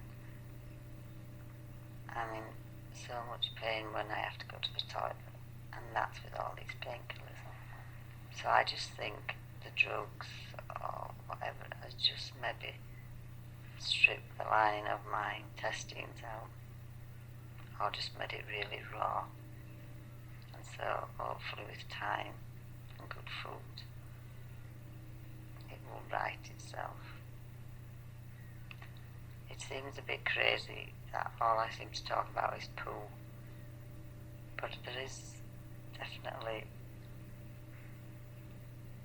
sections to this world. You have the intensive, which is all about pain and recovering and just getting through whatever. And then the next stage seems to be the pool stage, just trying to get yourself back on track. The body rejecting all the poisons that's needed to be given to you to keep you alive. You're probably, with being laid so long, not moving, not really eating, the whole system has to kick-start again. So I'm hopefully out of the pool phase and going forward to the possible rehabilitation phase. The only thing is, I know there's definitely 2 more operations coming. One for the hand, which will be a full anaesthetic, which always sends me a bit crazy, and the other one for the pins in my left metatarsal, which I hope will just be half an anaesthetic, which is much easier. So there we have it. I was going to discuss, in tribute to my right hand, what it has done for me, and I will start and see how far I get. I suppose you could say it's done, you're born with it, and it helps you walk, helps you eat, helps you do all sorts, helps you write at school, being right-handed. So it did all those things, gave me so much pleasure as a child. Now it's my leg that's hurting, sorry.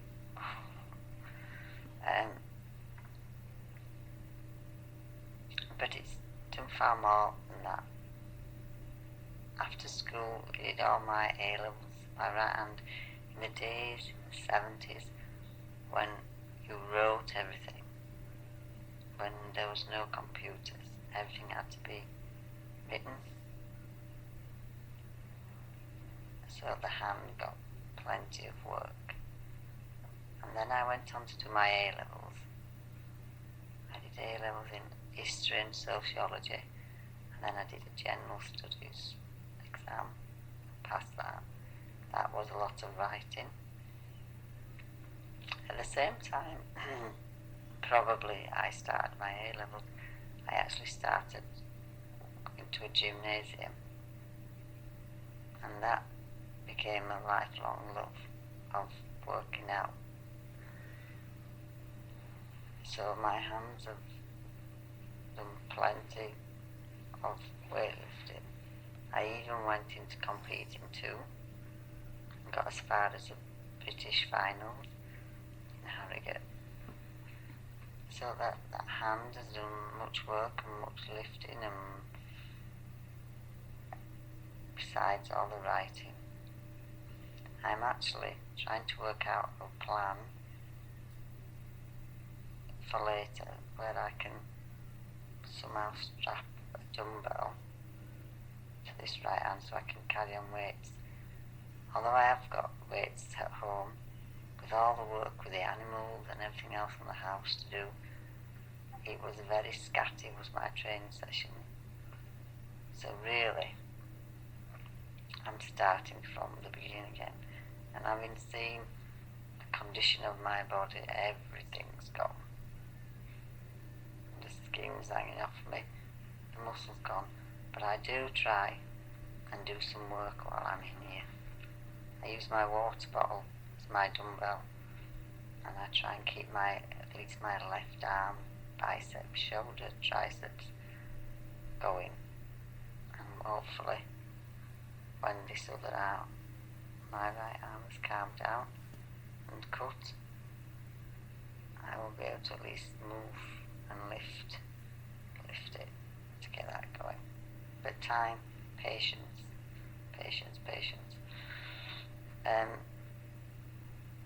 What else did I do?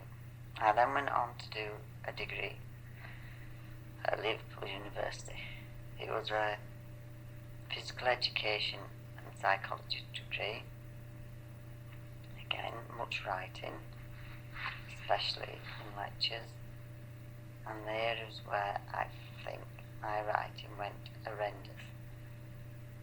As I have kept all my papers from being in infants, my writing in secondary school and even A-levels was fairly decent. After the university, no way, bad, because you had to sit in lectures.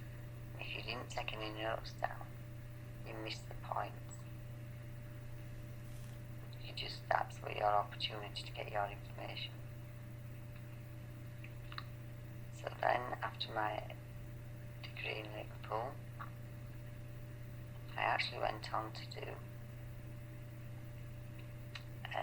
start a physio course, but in between I started the Northern Institute of Massage and really enjoyed that.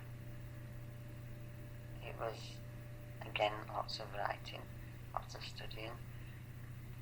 I went to do a year at Manchester with Hinton Hospital, again lots of writing for the physio, and it just didn't work out. I was probably a mature student. I don't know what really happened, but I suppose I'd been spoilt with the massage and touching people and getting results, and so it was decided that I should leave Manchester Hospital and pursue privately the course, which then offered sports injuries, manipulation, also the stuff I were interested in. And as fate has it, at the time it seems as if, oh gosh, but as fate had it, I then went back home and started working with Dewsbury Rugby League team on a voluntary basis at first, but then physio who was there was slightly dodgy. I remember sitting on the bus all waiting to go up to Carlisle to play when police surrounded the bus and dragged him off. I never got to know what was the problem, but he never came back, and I sort of was then asked if I could do work. I was asked that day if I could cover the game because he was dragged off. So thrown in at the deep end, best way to learn, I suppose. And then I spent over 12 years working with professional rugby league players. I worked at Dewsbury, then Keighley, and then Bramley, and also did some amateur clubs as well. So by then I had set up my clinic and was busy doing lots of treatments and looking after the rugby players. So this right hand, which I always favoured in the treatments, has given much pain out, but has saved a lot of discomfort and saved people's sporting career for want of a better description. I've treated lots of professionals over the years, so didn't really finish my work until 2008 when we moved to France. So I did a lot of years massaging and everything else, and even in between them years I decided I was doing many courses. I kept doing courses out of sheer interest. I went to Lillyshaw, a Centre of Excellence for the FA, and I ended up doing their course there. I also ended up working with Bradford Northern, and even went to Germany with them, the youngsters, on a tour, a competition, which they won, which was marvellous. And then I went off and did a master's degree in acupuncture. Computers were coming in by then, but you still had lots of writing to do, and then you had obviously the acupuncture to do. So this dear right hand of mine has worked so hard. I then went on to do Chinese herbal medicine with my dear friend Xu Lang Tang in Manchester. Again writing. I then went back to the college and did a course on patent herbs, and then decided to do their course of Chinese herbal medicine, just so you could get a license, because it's a bit of a difficult area, is Chinese herbs, because I believe that all the medical companies are desperately trying to stop anything that works that's herbal, so that they can keep their profits up. So it's political, and I'm sure it's far worse. I've not really done herbal for many years now, but I'm sure the politics of it are still quite there. And even the acupuncture, although when I started doing my master's degree in acupuncture, the acupuncture was a bit weird, a bit spooky, a bit out there. But now it's just so accepted. The only problem I have with acupuncture in the hospitals is it's fine, it's at least a move forward, but they're trying so hard to make it simple, to make it westernised. People have got a pain, let's just put the same needles in the same place for everybody, which works to a certain extent, but the whole essence of traditional Chinese acupuncture is to treat the individual person, to treat the soul, the body and mind. So the same person, if everybody came for example headaches, there could be totally different reasons for them people having headaches. One could have stress, one could have a blood deficiency, as in just not eating right, or having too much coffee, or loads of reasons. One could just have had a cold in the head, wind invasion as they say in Chinese medicine, which gives them headaches, or a bad tooth, had a tooth out and then got a cold in it, and then that causes lots of reasons. So although I'm so pleased that acupuncture is now accepted, I'm a bit sad that it's been weakened, in the sense that if you're a physio, you can go on a short course and do, I think now, powers that be say they can only say needling. Whereas there's so much more to acupuncture. It's such a fascinating thing. So, poor right hands and that. And what else? My love of gardening. I had allotment. Dear Mr. Eppinstall. Oh, Mr. Eppinstall. I remember him, and I fondly remember him. He had one up, one down, and his allotment was at the back ironically enough, Walker Street. He lived in Walker Street. Wonderful allotment. He even still had an air raid shelter on it. A wonderful greenhouse with an ancient grapevine running through it, the roots outside, the grapes inside. A wonderful bench, and he used to spend his days there. And I got to know him because I originally went to treat him because he had really bad arthritis in his knees. He'd been a blacksmith all his life. In fact, I'm sure he was invented or was part of the team that invented the shutter on the submarines during the war. I'm not quite sure, but clever man, unbelievable man. And I remember his television was always turned away. It wasn't in private place. And I remember one day him saying to me, I said, your television, yours? No.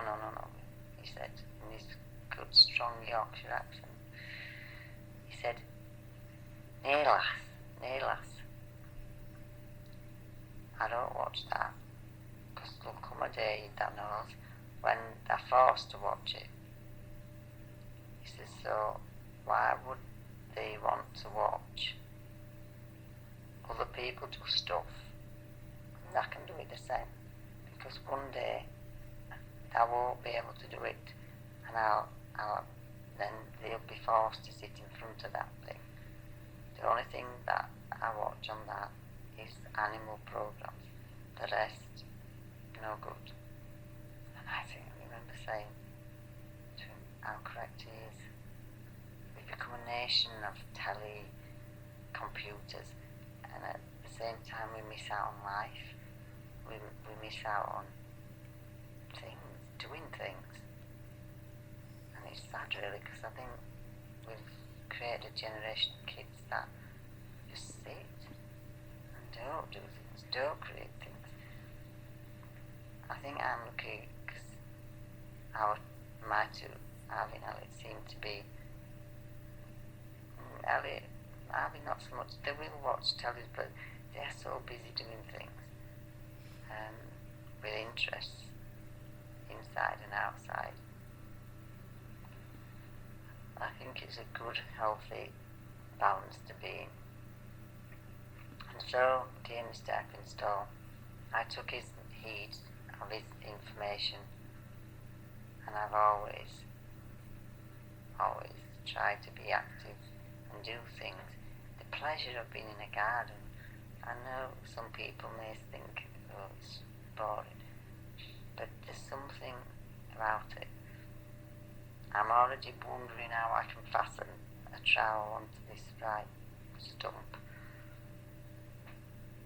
Time, patience, but I don't want to be denied my love of gardening, be it that I may have to adapt it.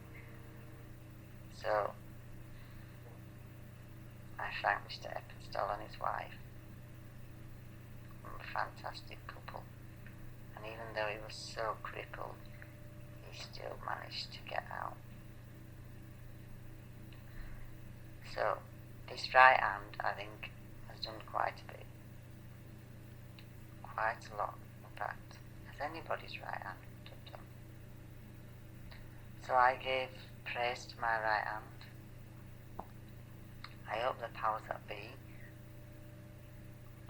needed it to pass it on to somebody else, to give it maybe the healing, the energy, the work to another creature, because I must admit the right hand has been special. It has healed many people, it has helped many people, and it has been a close friend of mine, which I will sadly miss. So, thank you, right hand. God bless you.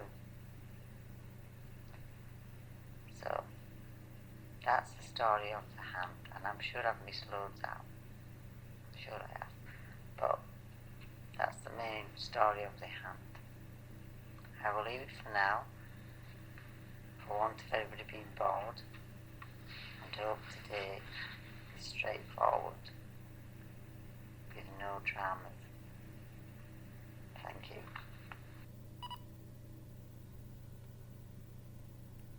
27 minutes.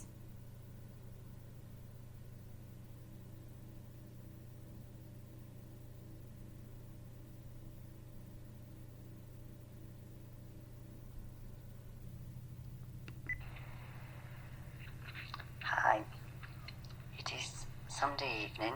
I think it's the 23rd of April, or maybe the 24th. The weekend has gone. I wasn't really looking forward to the weekend, but it passed fairly well, and I had lots of visitors, which made it really well. I'm sort of fairly cosy. I'm sat in the bed I've been sat in for over a week. When I was in intensive care, they lifted me into a different bed, much to my horror when I thought they were going to move me. But they did it so professionally, I didn't feel anything. So this is my second bed I've had.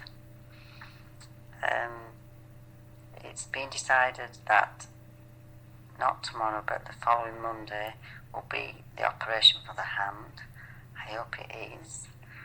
So I've got another week of being still, which is difficult, but what can one do? I'm actually growing the skin from my groin to cover the end of my right hand. The only problem there is, if it is a problem, is my right leg is quite sore. Although they have taken the stitches out of the knee, and it's a bit raw and funny feeling, but every day, twice a day, I massage my legs. I feel that it had quite a big hematoma, but I've reduced that quite well, but I'm quite gentle with the right leg. For two reasons. I don't want to disturb the groin, which has got the hand growing in it, and I just want to be cautious, so massaging and slight movement is all I'm doing at the moment. The left leg is fairly mobile. I massage that, it feels fairly good, and try and tense the muscles up. I've still got pins in the four metatarsals, so again I don't push it there. Not sure what's happening and how long they'll stay in, but it'll be another operation to take them out. I've also just done my exercises with my water bottle for my left arm and shoulders and triceps, trying to keep that strong. It is amazing that the body has just eaten away at the muscle. Although I didn't train very regular, I did have some muscle, but that's just gone. So the body must just survive on whatever it can get. And also, I've not been moving or lifting or anything. So I'm slowly trying to just keep everything going fast, in the sense of now is important to do a little bit so that things don't get too stiff. Talking about the weekend, so on other medical issues, the poo is still arriving early mornings, which I'm pleased about. It is quite painful, but it seems to be once or twice morning, and then it stays away except for some gas until the next morning. That's fine, I can deal with that. Though it's difficult being on the commode with the legs and this arm, I just think, well, at least I can deal with it, and it means they're not on my case about going to the toilet with this obsession of pooing. So I am eating as much as I can, what they give me, especially if it's vegetables. I had my first bit of meat today, which was fine. I felt my stomach was ready for that. And I've also been blessed with gifts from people who have been.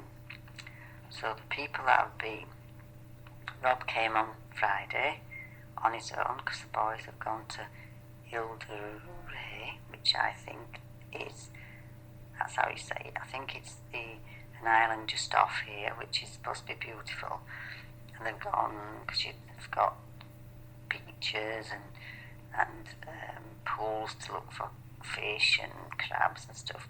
Harvey's gone too, so I'm hoping they had a good time. They went with Jenny and Jude, and then Rob was due to go back to theirs for a curry, so that's really nice of them. But when he's here, because of the distance, he's always got to get back for the animals.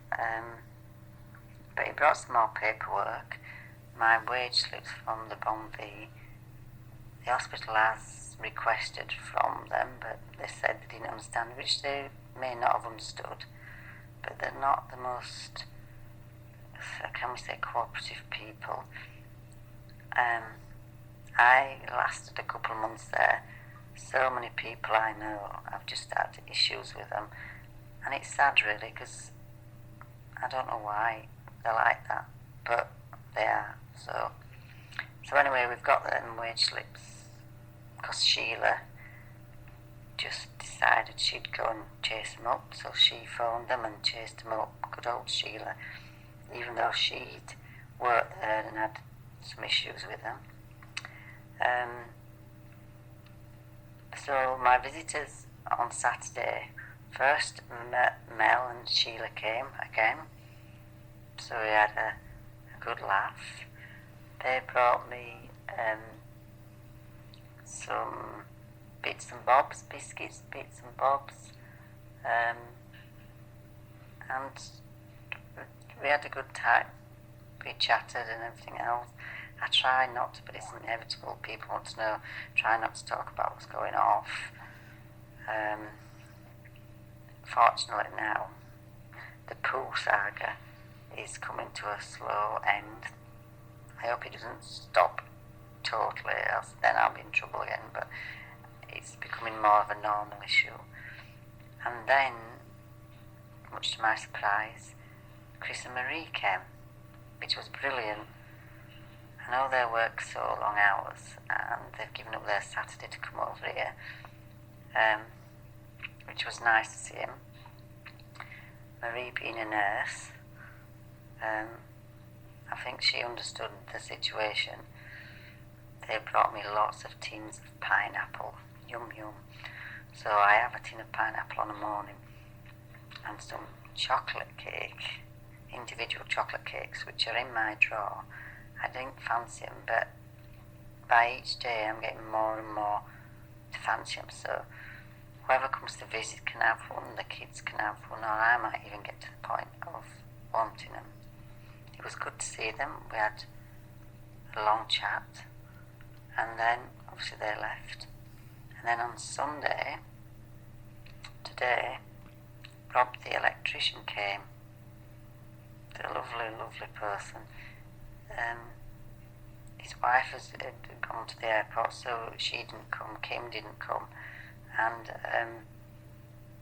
he just came, and being like an ex-policeman, he explained things, because not that I'm going to say too much here, but I will have to be interviewed by the police with the accident. They've already interviewed Rob, but I thought it was a little bit unfair what they did to him.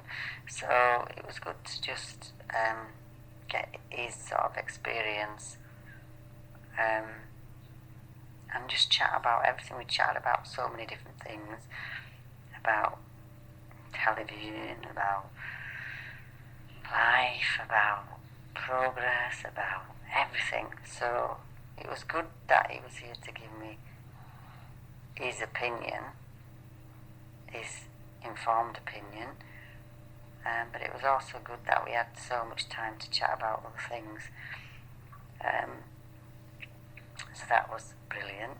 Rugby stayed quite a while. I always feel guilty when they stay because I know it's quite a journey home, and he's got animals to look after. And so then it was not long after that tea time, and he brought me some grapes and some wonderful porridge fruit bars, which I'm sure will be great for my digestion. So, not a bad weekend. Monday, tomorrow, I am just going to do the week and do it as calmly and carefully as I can and not stress about it. And then the operation will be upon me, and then the next stage, maybe sitting up, maybe moving my arm. Who knows? So, I was thinking if I'd anything else I had to add that I'd forgotten, but not really. I think most things I'm remembering. Just I think I mentioned feeling like a pecked worm in a Chanel dress. I've actually got a new dress now. They cut the Dior one up, and that's gone in the bin.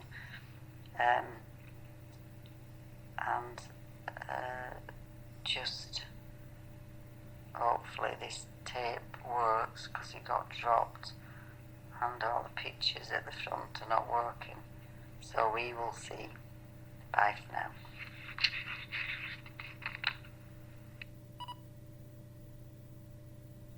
$11. I think it's now the 25th of April. It's a Monday evening, about 9 o'clock.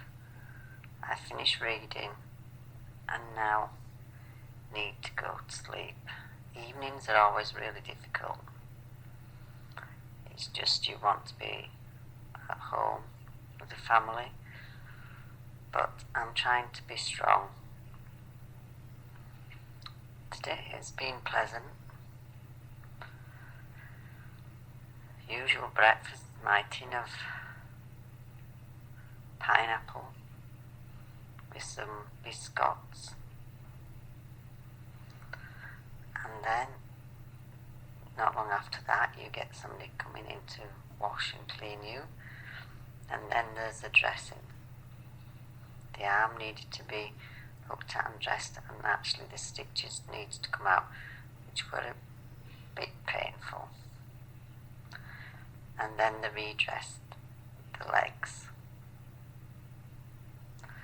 But I was lucky today, for a lady came and gave me a facial and a manicure, be only on my one hand. But that was good. Past an hour. I was very lucky. The hospital just send her around to people. The doctor, orthopedic doctor, is back off his holiday, so he had a very quick visit to see me. And that was good, although quick. The physio's been and said the right leg is the femur's quite shattered, so for two reasons I'm not pushing it too much. She did work it a little bit, but told me not to do too much with it. One, because of the arm and the groin. Two, because it needs 3 months to repair. So that was that. And then it's usually dinner time. And then the cleaner comes, and then a lady from the bibliothèque of the hospital came, and so it is busy. And it's just when they say, Bon, we pull the shutters down, that's when it's quite difficult. But Monday is done now. I've just got to get to sleep, and I'm just got this week to go. I don't really want to go and have another operation, but I know it will mean progress.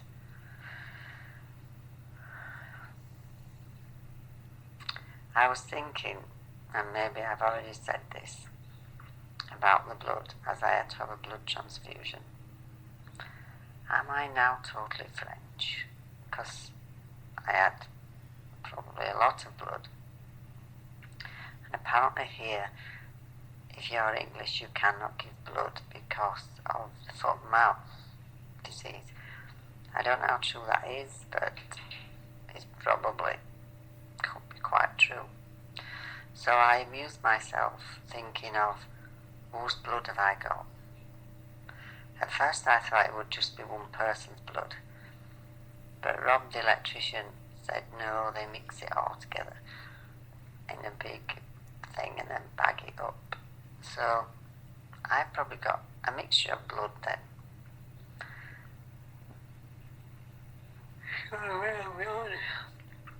And then I amused myself by thinking, what if I've got an insomniac's blood? What if blood has characteristics of the person? What if I've got someone who was an alcoholic blood? What if I've got someone who, I don't know. I just found it amusing to think if blood has personalities, then I could have a different personality now, because I've got a different blood. But that's just me with my vivid imagination. So, disappointed little me, I after somebody giving their blood, I wanted to give blood, but it seems as if I can't because of the foot and mouth. There is something else I wanted to say, but now I've forgotten. Oh, that was it. The nice doctor on nights, the first few weeks in intensive, when he said that when he came in and he didn't know what to do with me, and he just put me on morphine for 10 years when he really meant it 10 hours. He said something which I found quite interesting. He said, you had a star looking over you that night. And I found that quite amazing, because that's how I felt something must have happened. I never felt I went down the white tunnel and saw the light. I never experienced that. I never could remember any of the accident.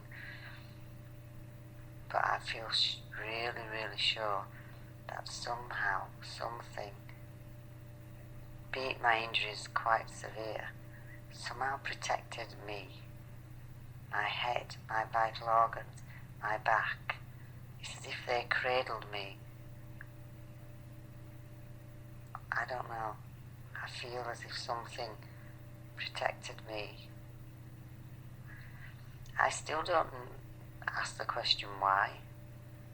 I suppose my natural curiosity says why, but I'm not really that bothered about why. I just want the strength from the powers that be, God, angels, anybody, to just get through it, to not break down in front of the kids or Rob, and to just be as strong as I can. There are emotions, but is that self-pity? I don't know.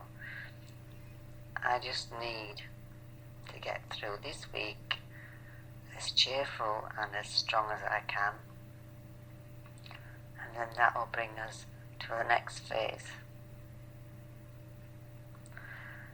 So, there's not much more I would say tonight, except it's difficult, but I'm sure tomorrow's another day, and I've got to force myself to wake up happy and well. And I send all my love to everyone, and I also wish and pray that everything's been taken care of and the boys are happy and Rob's not too overstressed. He goes back to work tomorrow, which I think in a weird sort of way will do his mind good. I'm just sad that I know I won't see them for a while, but they're back at school, and maybe I will see them the weekend. So I'm going to try and get some sleep and continue being positive. And by the way, I dropped this again today, so I'm hoping it's still working. Right.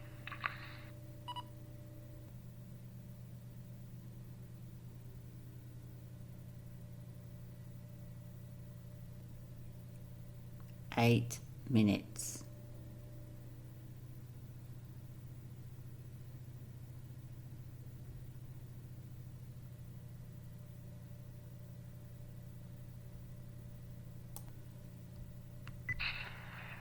Hi, it is Wednesday tea time. I thought I'd speak now because it's fairly quiet and I don't think anybody will visit. I've just had the nurse or the assistant in with le bassin, and I've managed to have the poo.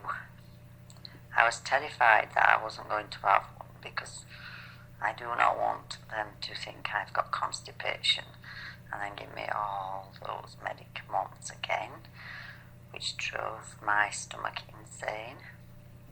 So I am pleased that no matter what it is, that at some point each day I at least have some sort of movement just to keep them off my case. It's been a fairly good few days. I'm glad we're now on Wednesday evening. The evenings are quite difficult. I do sometimes get a little upset, but I try not to. It's just not being at home really. It's the little things. It's sitting in front of the fire. It's brewing the teapot of tea for Elliot, me and Rob to have. Harvey doesn't drink tea. Dipping your biscuits in your tea. Watching the television, although we don't have television, we just have DVDs, which I think is amazing that Rob moans a little bit about sport, but for nearly 2.5 years now, we've not had a television, just watched DVDs. The kids have never complained once, and it's amazing how draining the television is. For you automatically put it on, and then if somebody's got the controls, they flick and flick and flick through all the channels, which is most irritating. If you actually watch something, it stops and starts with advertisements, and then inevitably you get the news, which it's sad to say I really don't want to know anymore. It not depresses me. I take it on board. If there's been a disaster, I feel sorry for all the people that's been in the disaster, and I question why with all these attacks and wars and everything else. And to be honest, I think a lot of people would be much happier if they didn't have a television. But what we do is we pick the series we want to watch, and we just sit and watch that. The only danger with that is that you end up watching another one, and it becomes late. But it means you can just not be bombarded with all the things that are going on. And maybe people will say that you should be. But I have all my life, and I've got to a point where I can't. I just need to concentrate on my own little world and my own surrounding people and family, and just try and make that pleasant place to be. And I think it's healthier. I am convinced it's healthier. So today I had all doctors except this plastic surgeon. I think it's still on for Monday, which is good because it's 4 days away. And the orthopaedic surgeon said that there is possibly my left leg in the ankle. The nerve was crushed, so he's not sure how good that will be.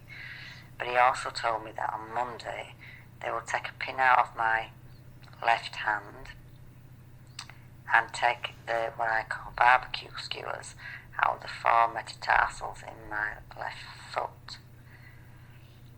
I'm glad about this because it means that there's less anaesthetics. So, although it will be sore, I'm glad of the operation, but like any operation, I have some reservations, but I'm under the hands of good doctors, so that's fine. It's just coming out. I always seem a bit lost and upset when I come out of a full anaesthetic, but I'm sure everybody will take care of me, and hopefully that may be the last, although the doctor did say the plate in my left hand will have to come out after a year. Oh, anyway, stay positive. So this week's been difficult just because of being here, but we're more than halfway through to progress. As soon as they can get this hand from my groin, I'm sure I can start moving more, maybe even sit in a chair. I know I can't wait there for another 2 more months, but at least I might be able to sit up. The other thing I was going to mention is just how difficult it is just being in one spot, really. But I'm reading 2 books that Jenny gave me. Bob Flowerdew's Organic Bible that Rob and Kim bought for me, and a book on positive thinking that Mel has lent me. So I've just got to read, really, and keep the bowels moving. Chris and Marie got me some tins of pineapple, so each morning I have a tin of that. Don't know why I've craved pineapple. There must be something in it that I'm wanting. But I just need to keep that. Although it's always food, and the surgeon says I need to put more fat on. But I try and eat the vegetables. I do try and eat because I know I need to eat. But they don't really understand. I don't really ever eat big amounts when I'm active. So, but you get to, it's sort of a routine. My routine usually consists of the night shift don't come in anymore because my bowels have settled, so I hardly see them. Although they do disturb me twice, and now I've taken to pretending I'm asleep just so that just whatever they do, read the urine or whatever they do, and then leave me. And then they always come and check me and say goodbye in the morning, which is usually about 6 o'clock.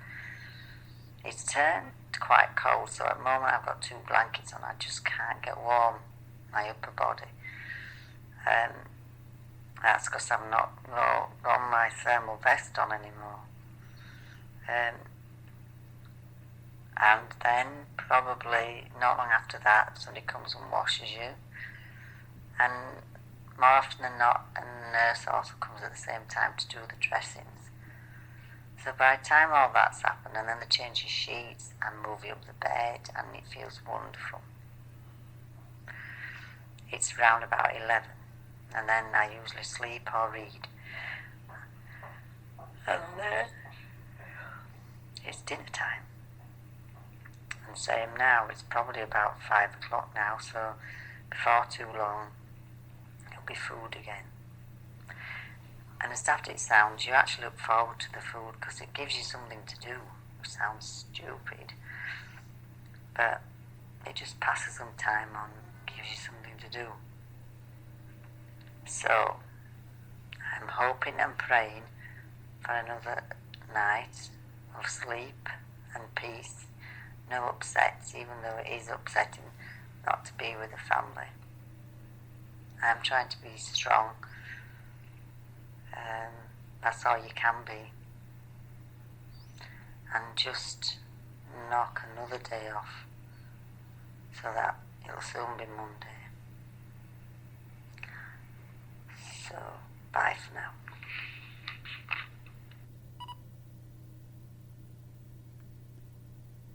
9 minutes.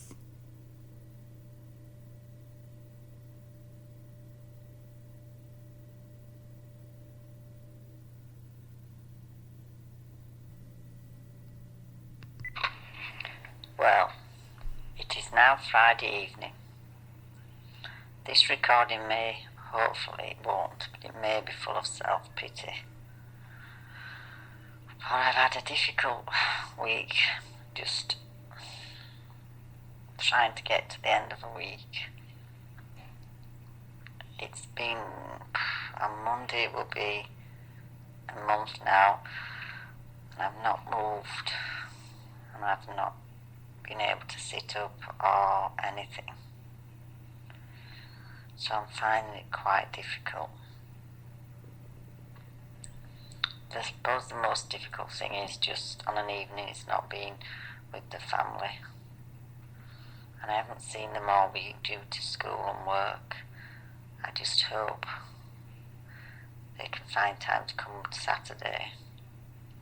I know they can't come Sunday because they have to go to the airport to pick my mum and dad up. So, I don't know what to say, really, except I've got to keep strong. I haven't got to weaken. I don't show the nursing staff any sort of emotional breakdown, because no doubt they'll just end up giving me some antidepressants, which I don't want. This morning, to my horror, the nurse brought me some more laxatives, the petroleum jelly stuff and the powder, 4 lots. I went, oh, what's that for? I said, no, I've had a poo for the last 4 days, regular. Oh, the nurse didn't put it down. I thought, oh no, don't start me on that one again. I'm 3 days away from having my operation. If I start with all that pooing stuff again, it'll be a nightmare. So even though I don't really hungry, I'm eating every veg they give me. Fruit. Fortunately my water's run out, my bottled water, so I'm on their tap water, which I do believe irritates my stomach. So I'm drinking, but not too much. I just hope Rob brings me some tomorrow if he visits. It's just been such a difficult time, and I'm trying to stay positive. I thought I would just talk about something and just cheer myself up. And I suppose I could talk about various things, but I think I'm just tired and need to just get the operation over and done with and see where I am after that.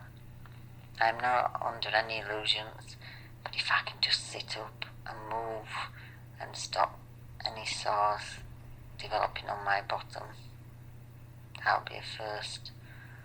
I know the leg's going to take a long time, but if I can just move forward with the arm, it makes you really appreciate freedom. It makes you also appreciate how so many people must be so lonely, be it in their own homes, be it in a care home, be it ill. It's very frustrating to have no control over what you do,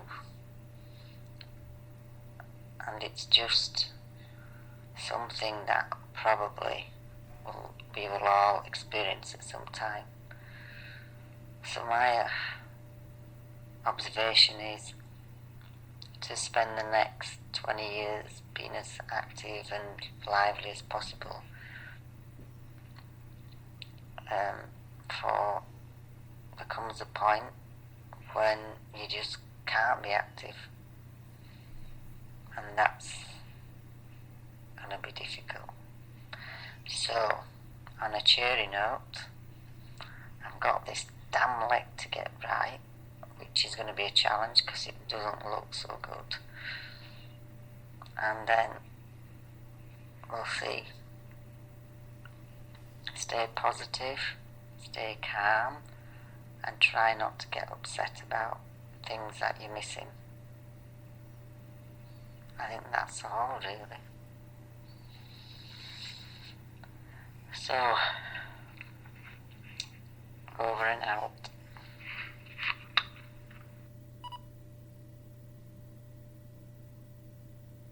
Five minutes.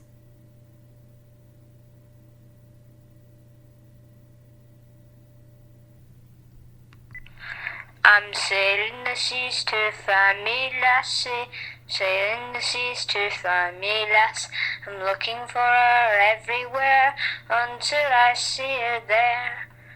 I'm sailing the seas to find me bear, I'm sailing the seas to find me bear. I'm looking for him everywhere until I see his teddy bear. That's the end.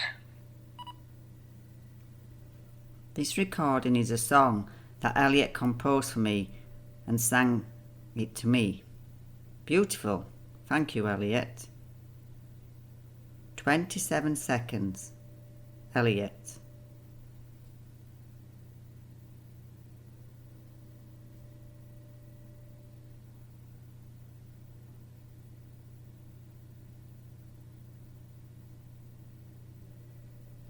End of chapter.